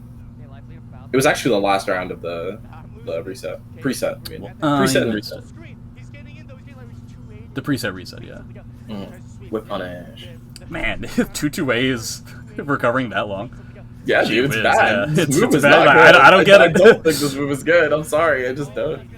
I think it's really risky for literally no reward. And worst case scenario, I'm +4. Well, I think the reward is getting you to block it so that he's in. Right. Anyway, my turn. Well, all right. Yeah. How do we get that set up? He just activated his curses, right, with 3 curses, and I'm like, you want so much here, and I know it. Yeah. Like, you got 3 curses, and you know that I know that you have 3 curses. So you also have enough life. At 3 curses, can he kill you on, like, any hit, or does he need a specific hit? I'm trying to, look at your life. I can't die there, unless it's, like, 4-6B into, like, the dead... Well, it's 3 curses, right, so... No, I can't die. Interesting. He decides to keep the stage. I guess he just wants as neutral of a stage as possible. Yeah, I'm stage rolling, like, basically every time I lose, as far as I know. Oh, 6-6A on whiff into CS. Yeah, he GI'd him. Yeah, what a dirtbag. He has a punish. There's that 3AB hold. I feel like we could see some more 3AB holds. You could definitely get away with it. Ooh, lucky. Yeah, that was quite a good clash for me. I did not want to get countered. Damn, he's again. I feel like Ron is like pre-adapting. He should have just gone for slide kick again. I think it would have worked. I'm not doing anything. I'm not moving. I'm literally just backing up. I'm not sidestepping. I'm not talking. Like forget this whole safety stuff. Just go for it. Kemi. Always your Kemi back there. Ruins Izuki. See how the first hit whiffed? I should have done something about the second hit, but you'll see it come up later. I do something about the second hit.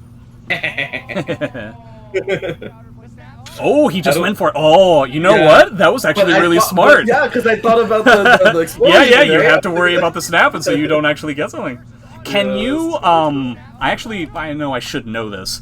Can you, if you see this coming, could you now go up to him, make it so that the reversal edge, if he just releases it normally, would whiff, and go up to him and do reversal edge? And beat both options?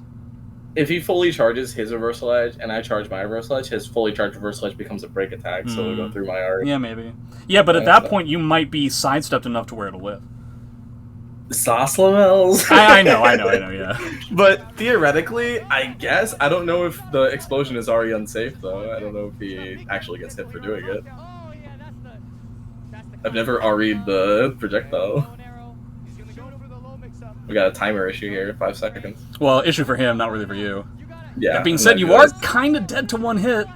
Yeah, it needs to be a specific hit. If that was tip hit 6BB, I think I actually did. Yeah, maybe. Maybe. Maybe we'll never you know. have the time. It's tough. A question for philosophers. Ooh, the counter hit. Yeah, I messed up my variable speed. Ooh, the challenge. I like spending here was really bad. I didn't like it. I think it's fine. I I just feel like you could threaten more with it. It didn't do any damage, really. You just got a different combo under. Right? Yeah, maybe the Oki he found to be especially important. I am surprised that he wanted to go all the way to the ring edge here. I mean, it's awesome already. He's so threatening from there. Finally, counterplay! We did it. We know how to beat slide kick. Guys, we did it. The mission accomplished banner shows up. Yeah, but these 3AB holds, I feel like, again, like Ron could do a little bit more of those. Success there, and then that's probably why my guard gauge is going to start being a problem here pretty soon. Ooh, uh-oh. Not looking great. He's getting too many turns, and I'm dropping the CSs. You can see I'm trying it. I think it's very clear that both of you are very nervous at this point. Yeah, I mean, I'm so close to death. Which makes sense. Yeah. Considering the situation.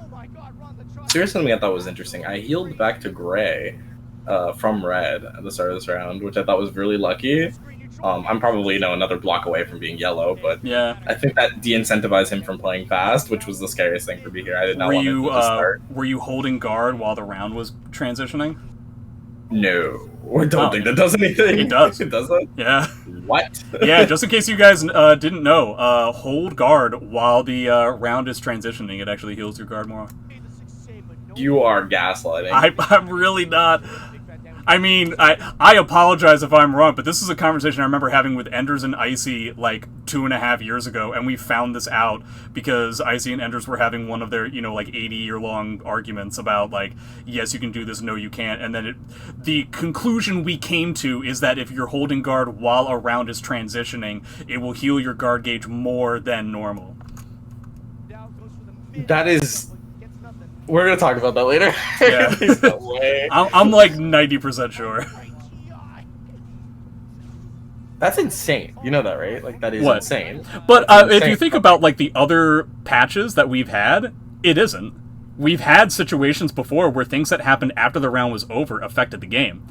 Yeah, like getting roses and stuff. Getting roses, Amy's command grab lethal hit. It was objectively appropriate that if I killed with a command grab, I was supposed to do another command grab because it ratcheted up the lethal hit despite the fact the lethal hit's so like this is historically a thing that occurs in SC6. It is not like the most bombastically crazy thing, but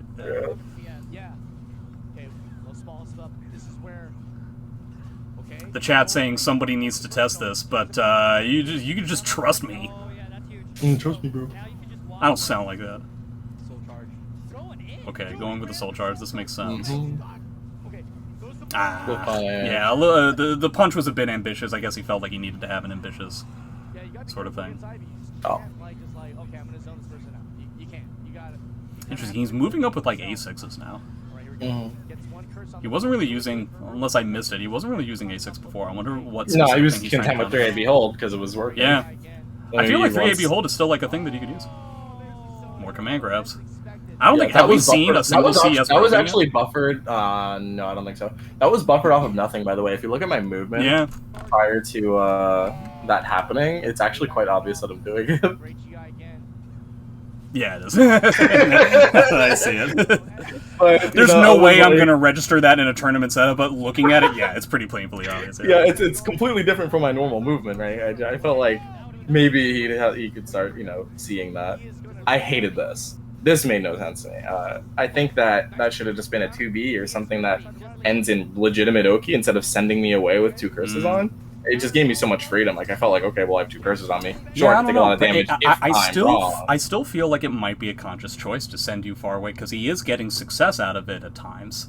Yeah, I don't know. It's a real tough thing. I'm not a ZOS player, so I can't. For sure, yeah. I just think, like, if you have a safe 50-50 for good damage on a character that can't really defend herself, I mean, straight up, go for it. I think that it's just the matchup. I think you should do it on every character, to be honest, but especially her. Like, I mean, I'm literally going to be, at worst, like a little bit plus if you're dead wrong, but you get good damage if you're right. So it's like, I'm not really seeing the reason to not take your guaranteed set play.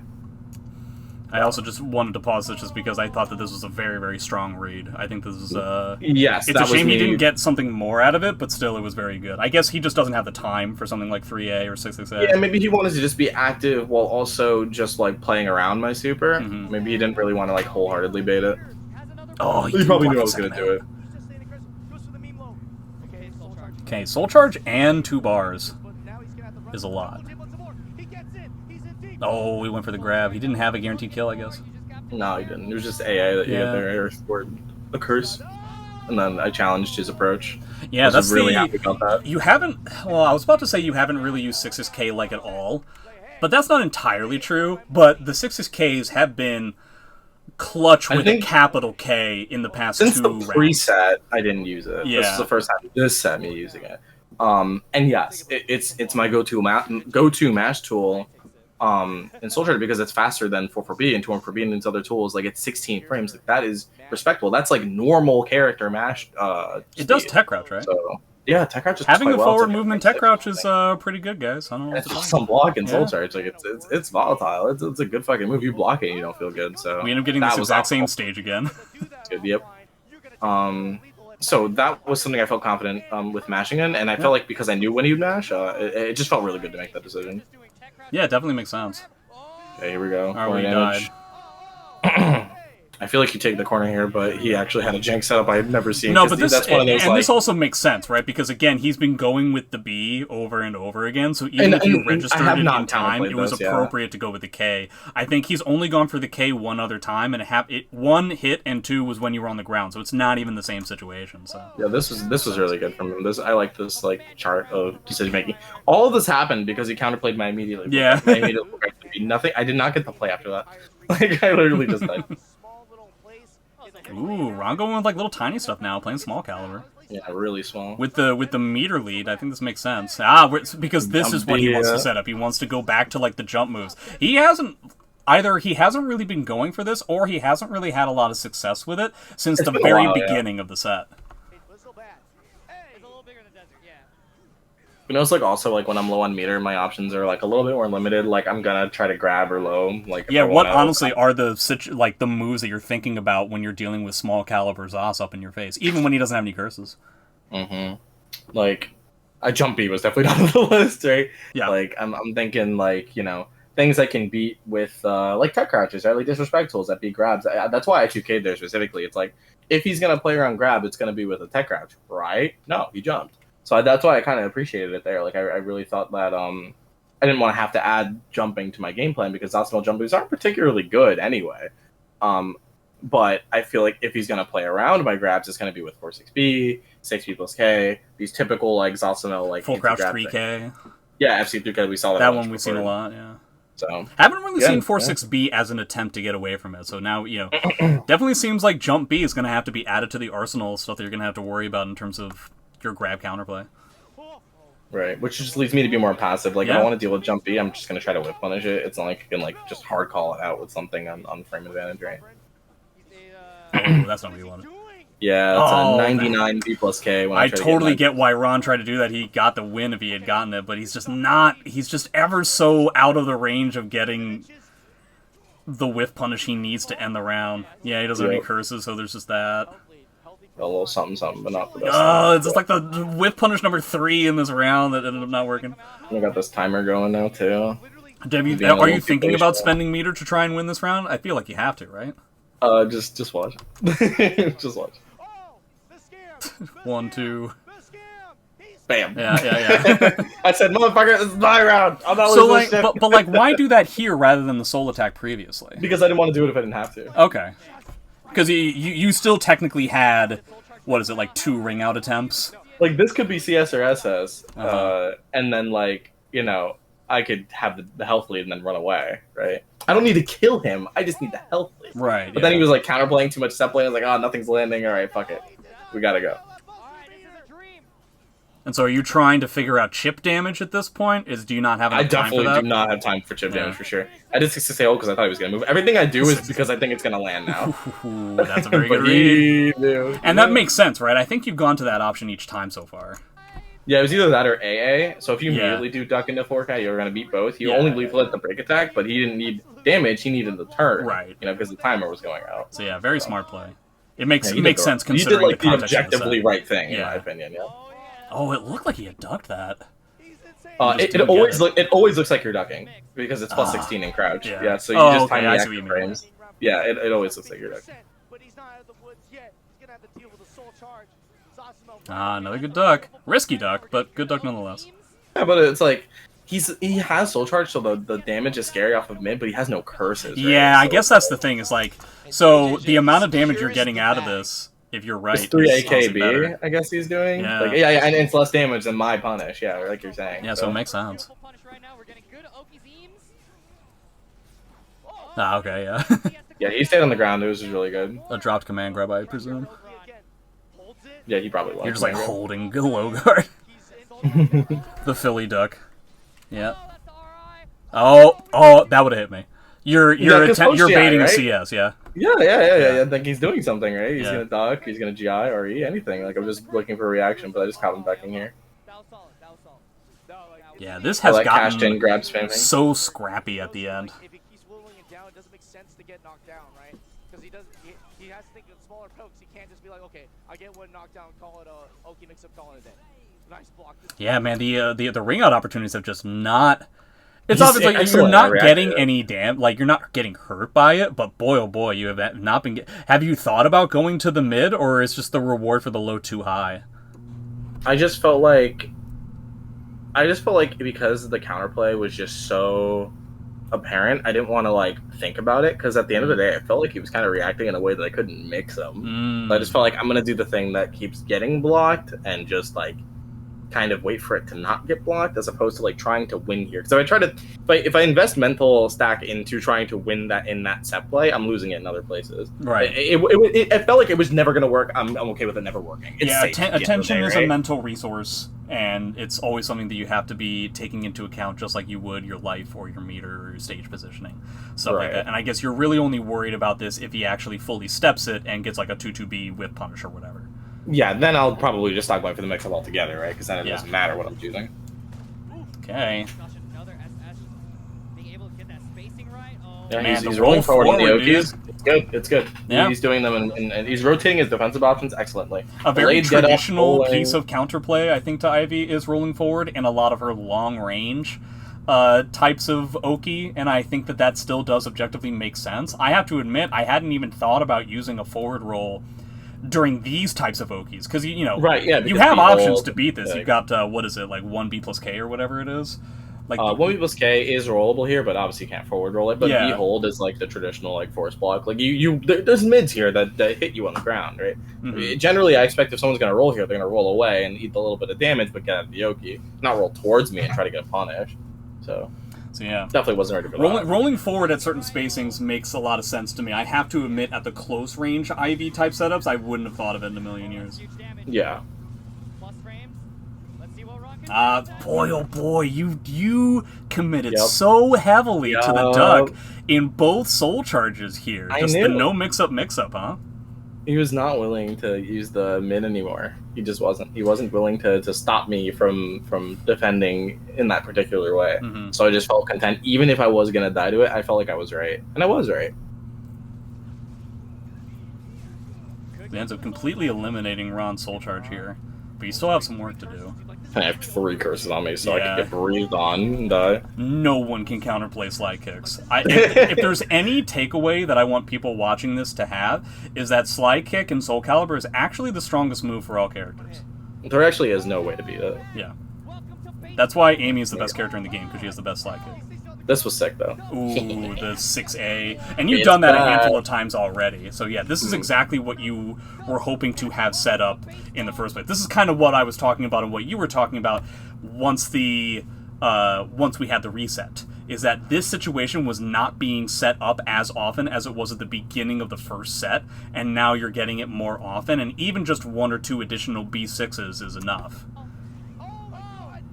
I know with the spacing, too, like, even if he had rolled forward, he wouldn't have the time to roll all the way up to me and then do, like, a punish. So the low grab, even if, again, if it didn't work, you see I'm still doing the low grab. Mhm. Because I'm not overcomplicating my Oki. It either works and it's good, or it doesn't work and I'm safe and Yeah. everything is okay. Once again, it's risk reward. It's very low Yeah. on both. Okay,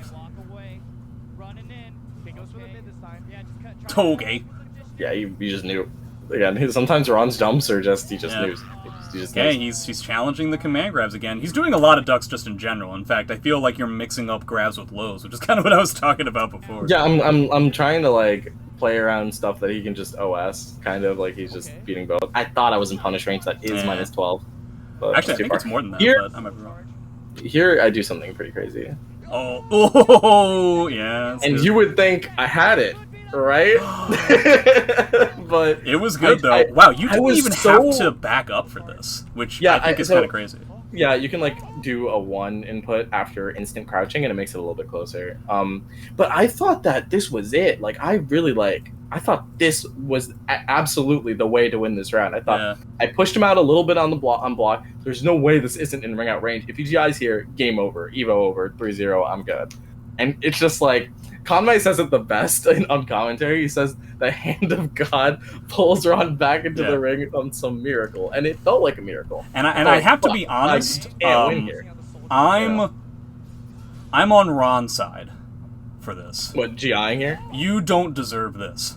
Oh, look at You that. don't deserve to Look at not it. like you had the read, and that's good. Like you read the GI, and that is good.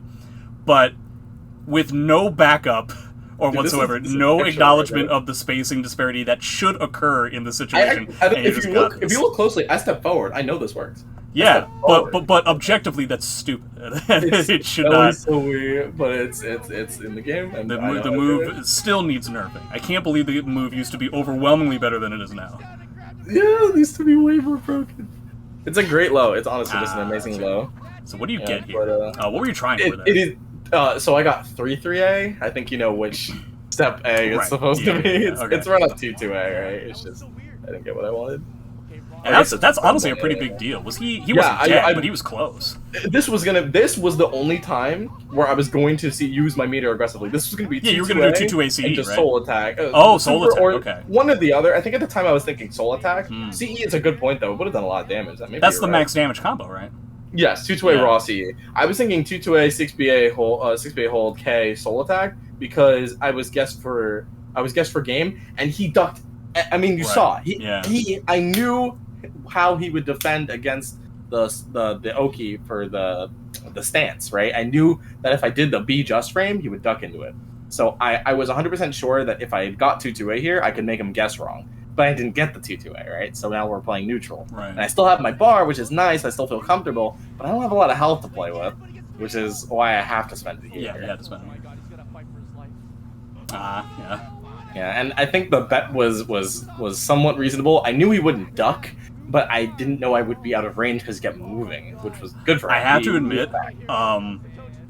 we're like I don't know when we're gonna play against each other in tournament again in this game. Maybe never. But I have to admit, when it comes to you have the opportunity for a command grab that is going to win you the tournament, you always take it. Yeah. That's how, and it is something that since you beat me the first time we played against each other at that one Defend the North, it is something that I've relied upon any time that I've been in that position, and that's. I want you to remember this when you see the end of this tournament. I want you to remember that you said this, because I need you to understand my mentality is: if it works, I win. If it doesn't work, data. All I'm saying is like that is something that I have relied on in our past tournaments to try and eke out rounds. Like, it's not even about like the cinematic or making like a cool. Yeah, it's objectively inappropriate. I am literally doing it because especially with the fact that exactly CS hasn't been broken literally at all. Yeah. Damn, running. Now I'm the aggressor for some reason. Aha! I don't remember what my mentality was here, but I wanted to close space as soon as we backed up. Yeah. I'm not sure what I was thinking. I think you were just jazzed. I think you were just jazzed that it was like the tournament set. Yeah, maybe. Maybe I was just trying to get more data because the CS didn't work, and I was like, what more can I learn here to make sure I win Game 5 if it goes to that? I also thought this was like a really good play by you. The fact that like the 6A series was counterplayed due to Ivy's strong backdash in the last game, which kind of gave you the ability to win the round, and so this time you're acknowledging the fact that he doesn't want to complete the string. Oh, it's my turn, yeah. Yeah, and so yeah, that's very smart. A lot of anti-string counterplay. We haven't seen it from 3A Behold, but from virtually everything else, we've seen some pretty distinct heavy stuff. And he's still not ducking the command grab. Yep, I see. And you know, I made I assume you made this decision the second the full crouch 1B didn't work. Yeah. I did from crouch 1B block buffer CS. Yeah. And I pushed it a little too much. I was like, let's see how many I can land. Oh, wow, is that out? Oh, what's this? I feel out. like that was supposed to be something really cool and it didn't work out. This is like a standard like ring out combo that I think may have worked, but he went for something I think that was supposed to ring out at the same angle or like at that specific angle we were at, but we were just not close enough for it. Yeah, I'm still committed to low grabs and doing low grabs every time. Unfortunately, giving him the turn there was lethal. Yeah. First time we were getting the stage too. But honestly, it's kind of similar to basically every other stage in the sense that it's just Can big I just say and neutral. How much I love offline. Can we just see exactly what he did on this run up? Like this right here. I promise you, there's no way I stood up in time for this. Yeah. I reacted to that and I was like, thank God we're offline, because dude, it is a very satisfying experience, especially now. Such a big deal. And I decided to take my frame advantage after AA because he stopped doing wall rising A, which is usually his comfort option, right? Because I've been ducking it. Like, not wall rising A, sorry, back turn A. It's also more back turn A. Sauce ending getting the dead trap here. And I understand the meter usage here. I don't know why that went stuff here. Yeah. I was like, I know this is punishable, but I kind of want the positioning, so let me get out real quick. He still hasn't really used the mid from Soul Charge, and I think that's surprising. Would you believe that this was a misinput? Yeah, the spacing, well, I would say that the spacing doesn't really make a lot of sense, but apparently this you don't have to worry about the spacing for this move. Yeah, I can adjust it, but I was trying to just 2A again, but I was, my fingers were sweaty, I was nervous, I pressed guard. You're pressing guard, yeah, the buffer will ensure that your guard lasts like a million years. My big meaty thumb pressed both buttons at the same time. I'm like, cool, it worked, I'm also shaking. That was a regular grab?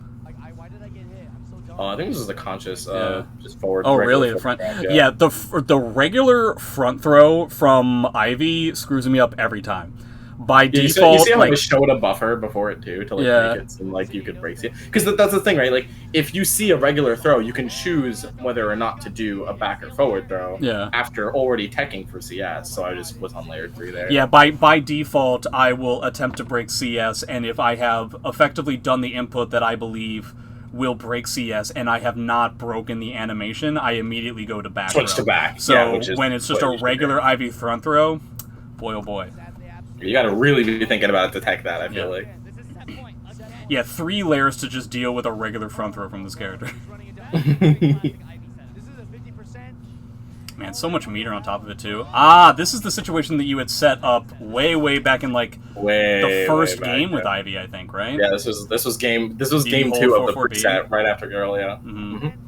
because 4A looks really good here. Yeah. It contains everything. Very I can't enticing. move. What is Zas's response here? I guess, well, obviously just like wait, and then you can So get like a 2-2 what punish sucks or here something. is that he's so inclined to do moves that are back or forward because B-hole puts you in crouch, right? Mhm. So it's like Zasamo's crouch options are garbage. Yeah. They're not good.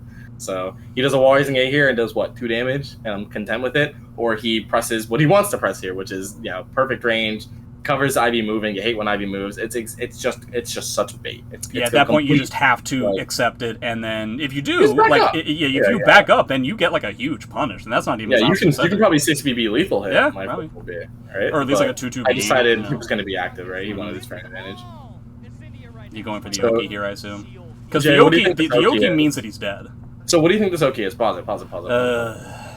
Well, the obvious answer is a grab. You know what literally hasn't happened here almost at all is rolling, so I would roll.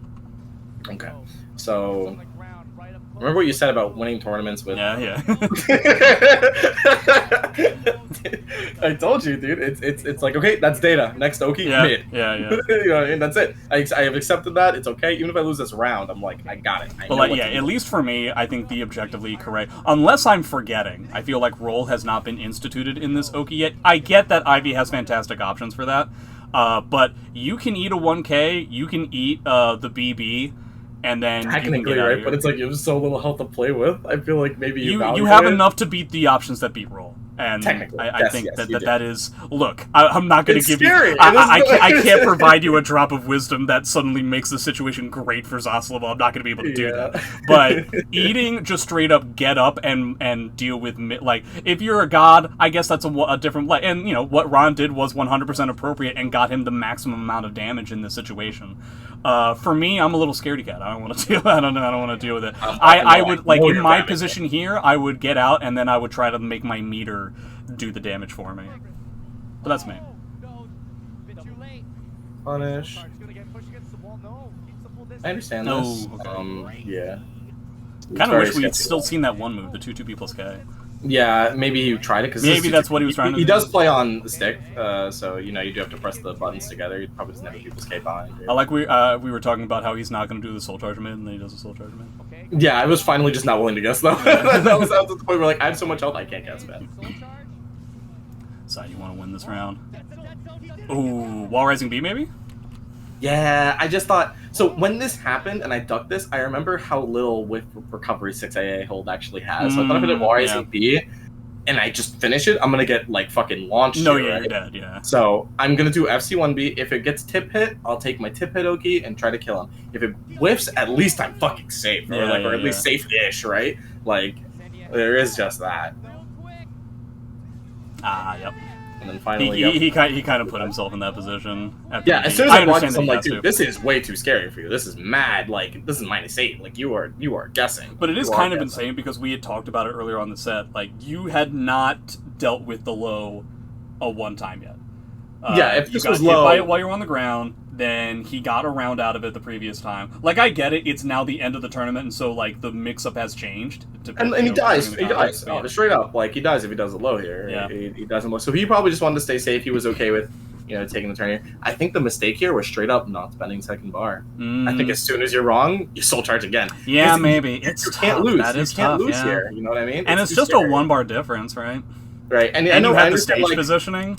I understand like blocking mid here, you get nothing, and blocking low here, you kill me, right? For the mix up. But you have to understand, instead of taking a 50-50 for the entire tournament, you could just win neutral. And I think that's a little bit easier. Mhm. So you still charge here, you have a little bit of life advantage, not much. You have a curse, you have work that you can do. You can have a safe mix up as well, if you use the curse. So like I just think you can't. It's a tough decision. There's so much shit is happening here, and you're about to die. I get it. It's hard to make a logical decision, but I think spending that second bar is the way to get out. You deal with a 1 bar Ivy and you're a 0 bar Zos. That's not the worst thing. Yeah, I at can all. honestly see either or. It's tough. I think the problem is the age-old problem, even with the bar, is that he's dead to a command grab. I think that's the thing that makes this really tough. That you could That's why I just don't honestly guess. still block the soul charge activation, and he's still in a situation where it's like the soul charge didn't matter. It's a real tough position, but I do agree, at least in hindsight, that is the 100% appropriate information, or that's the appropriate action to take. Yeah, I mean, again, just it's so fast. Maybe you really thought that mid was going to land. You know, like there's so much stuff that would delay your decision making here. Maybe he didn't even consciously want to duck, and he ended up ducking because he saw his mix up didn't work. You know what I mean? Stuff like that just happen. So I feel like at the end of the day, you could decide to just take the 50-50 here, and you win if you're right, and you die if you're wrong. I don't like that kind of volatility, so I'm a coward. I would soul charge here because I'm not guessing. The exact reason why I said roll in that previous situation when you hit exactly, right. It's just like if I'm right, the tournament is over. If I'm wrong, I don't really give a fuck. I'm gonna get another mix up, right? Yeah. Eventually. So that is why I think like just again the bar could save your life, right? And he spent the bar in that situation though, right? He did this punish. He did a little bit of a string, and then like as soon as he was negative, bar. You know what I mean? I think again like this was the same situation. It's just the numbers are a little lower. So yeah, again, that is the full grand finals. So many evolutions of what the match was. Right. I didn't prepare that or anything. Is so many evolutions of what the mix-up game was like for this grand finals set. You take away the Geralt match and, the initial success that you had in the first set that then kind of goes away when scrappy gameplay becomes more prevalent, which, coupled with, like, the Gar Crush game plan. Funny that we never saw a single Gar Crush in the entire set. And then in the reset... There was one. Oh, there was one? I forgot it. Mm-hmm. And then going back to, like, the B6 mid-range poking gameplay, coupled with, the sheer level of risk aversion that was being instituted by you to try and, like you were talking about, the mental stack and how it was changing from situation to situation. Even though you're not right on these mid-lows from, like, long range at all, it doesn't matter because you're still not getting punished for it, and that's enough. That's enough to just, like, keep it that same way. So, yeah, you're really talking about a sheer level of stamina that is tough to do, and I think it's one of the reasons. So, for instance, like, it's one of the reasons why Neko Yogi is such a chore to try and play against, because the Japanese players, at least some of them, have stamina that appears to be infinite. It never seems to go away, which is really quite impressive. They're willing to go to time every round and just play you. Like, they're not afraid of giving you a turn. They're not afraid of taking their turn a little bit, like, bravely, and, like, kind of, they don't necessarily, like, actively, like, mash a lot, but they, like, won't exactly give you, like, a comfortable turn. They'll block a bunch, and then all of a sudden, it's not so much your turn, and you have to feel uncomfortable with all this, like, scrapping and interacting, and then it's all of a sudden no interacting at all and just waiting around. It's like it's this huge flow of, like, time consuming, super, like, exhausting decisions, and I feel like they're amazing at it. I'm really glad I don't know if you know, but I'm gonna get a chance to hopefully play them soon. Yeah there is is this an official announcement? Is this a hot scoop? It's not like my thing to announce. A cold scoop, an ice cream scoop. There is an event coming up that we are hoping to get the Japanese players filling out to. That maybe I could get some sort of a rematch, because Nekiyogi did beat me fair and square last time, and I want that chance again to. Not only that, but you probably also want to get the chance to play against Utoto. Yeah, that's because that honestly, like, watching it, I don't know how you felt about it and everything, but, like, the situation of, like, this one guy beat all of us. And then he gets slaughtered by somebody else. Does not make us look good. Yeah, post-pandemic versus pre-pandemic, it's still really rough to see that kind of a comparison of the Soul Calibur community. I'd be interested to see what Utoto would do again.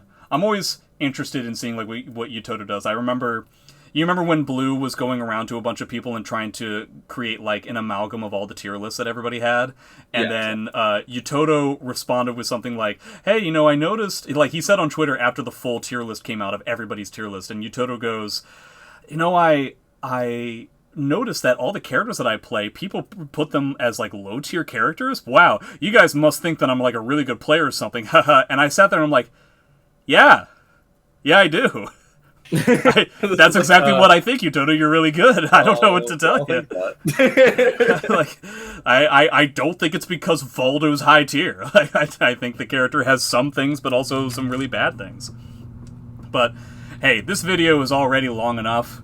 So probably best to try and nip it in the bud as best that we can. Thanks very much to Incendiate. I would say, do you have any other announcements or anything that you want to mention? But I guess we just went over that you're going to get the chance to play against Japanese players again. If there's anything else you want to talk about, please do so. I'm just playing, right? I go to every major like humanly possible. I'm just constantly grinding this game. That's really it. I mean, Soul Calibur is still alive. I'm still playing it, and I'm still trying to get better. Like, honestly, you could win every tournament ever, and you could still consider yourself, not necessarily good enough if you're not able to beat everybody, right? Like, I have won 3 EVOs, and I do think that I'm at a much higher level than I was pre-pandemic. But there's still incredible players out there, like the aforementioned Nekayogi and Utoto. I mean, international competition is pretty rare. For Soul Calibur nowadays, right? Like most tournaments are just kind of just America. Like regional type stuff, yeah. This opportunity, it's just rare, right? So I'm literally like just playing all the time, just making sure that I'm ready to give them a better show, because I'll be honest, I mean, again, like you said, like if I can't beat Nekayogi, I can't beat Utoto if he's able to. Right. Not to use it so transitively, but I mean, it seems like there's different levels of. Because you also have those additional obstacles of trying to deal with Voldo. You and I have a little bit more experience dealing with Voldo than other American players. For sure, certain Voldo player, but even then, it's potentially night and day. It's still like a really rough thing, right? Someone so incredible and a character so niche is just going to be unbeatable if you're not preparing, right? Yeah. You have to prepare. I talk about preparing for tournaments all the time. You have to prepare. You have to have a game plan. You have to play. You can't be rusty, and you need to know exactly what you're going to do in these situations. Think about it just a little bit. Like, again, like if you're somebody who plays one character, you have a little bit less work to do, but still have that be ready. Don't just expect yourself to just be like, I only play this. I'm ready to do what I need to do. No, actually, like think about how those matches are going to go. If you even need to, look at your pool, see who you're going to play. Like when you go to a tournament, like think about what actual obstacles are in your path. Maybe even think about how to fight those characters. Maybe even take them to the lab. There's these tiny things that really don't take up that much of your time. Could really make a difference. It really does. So.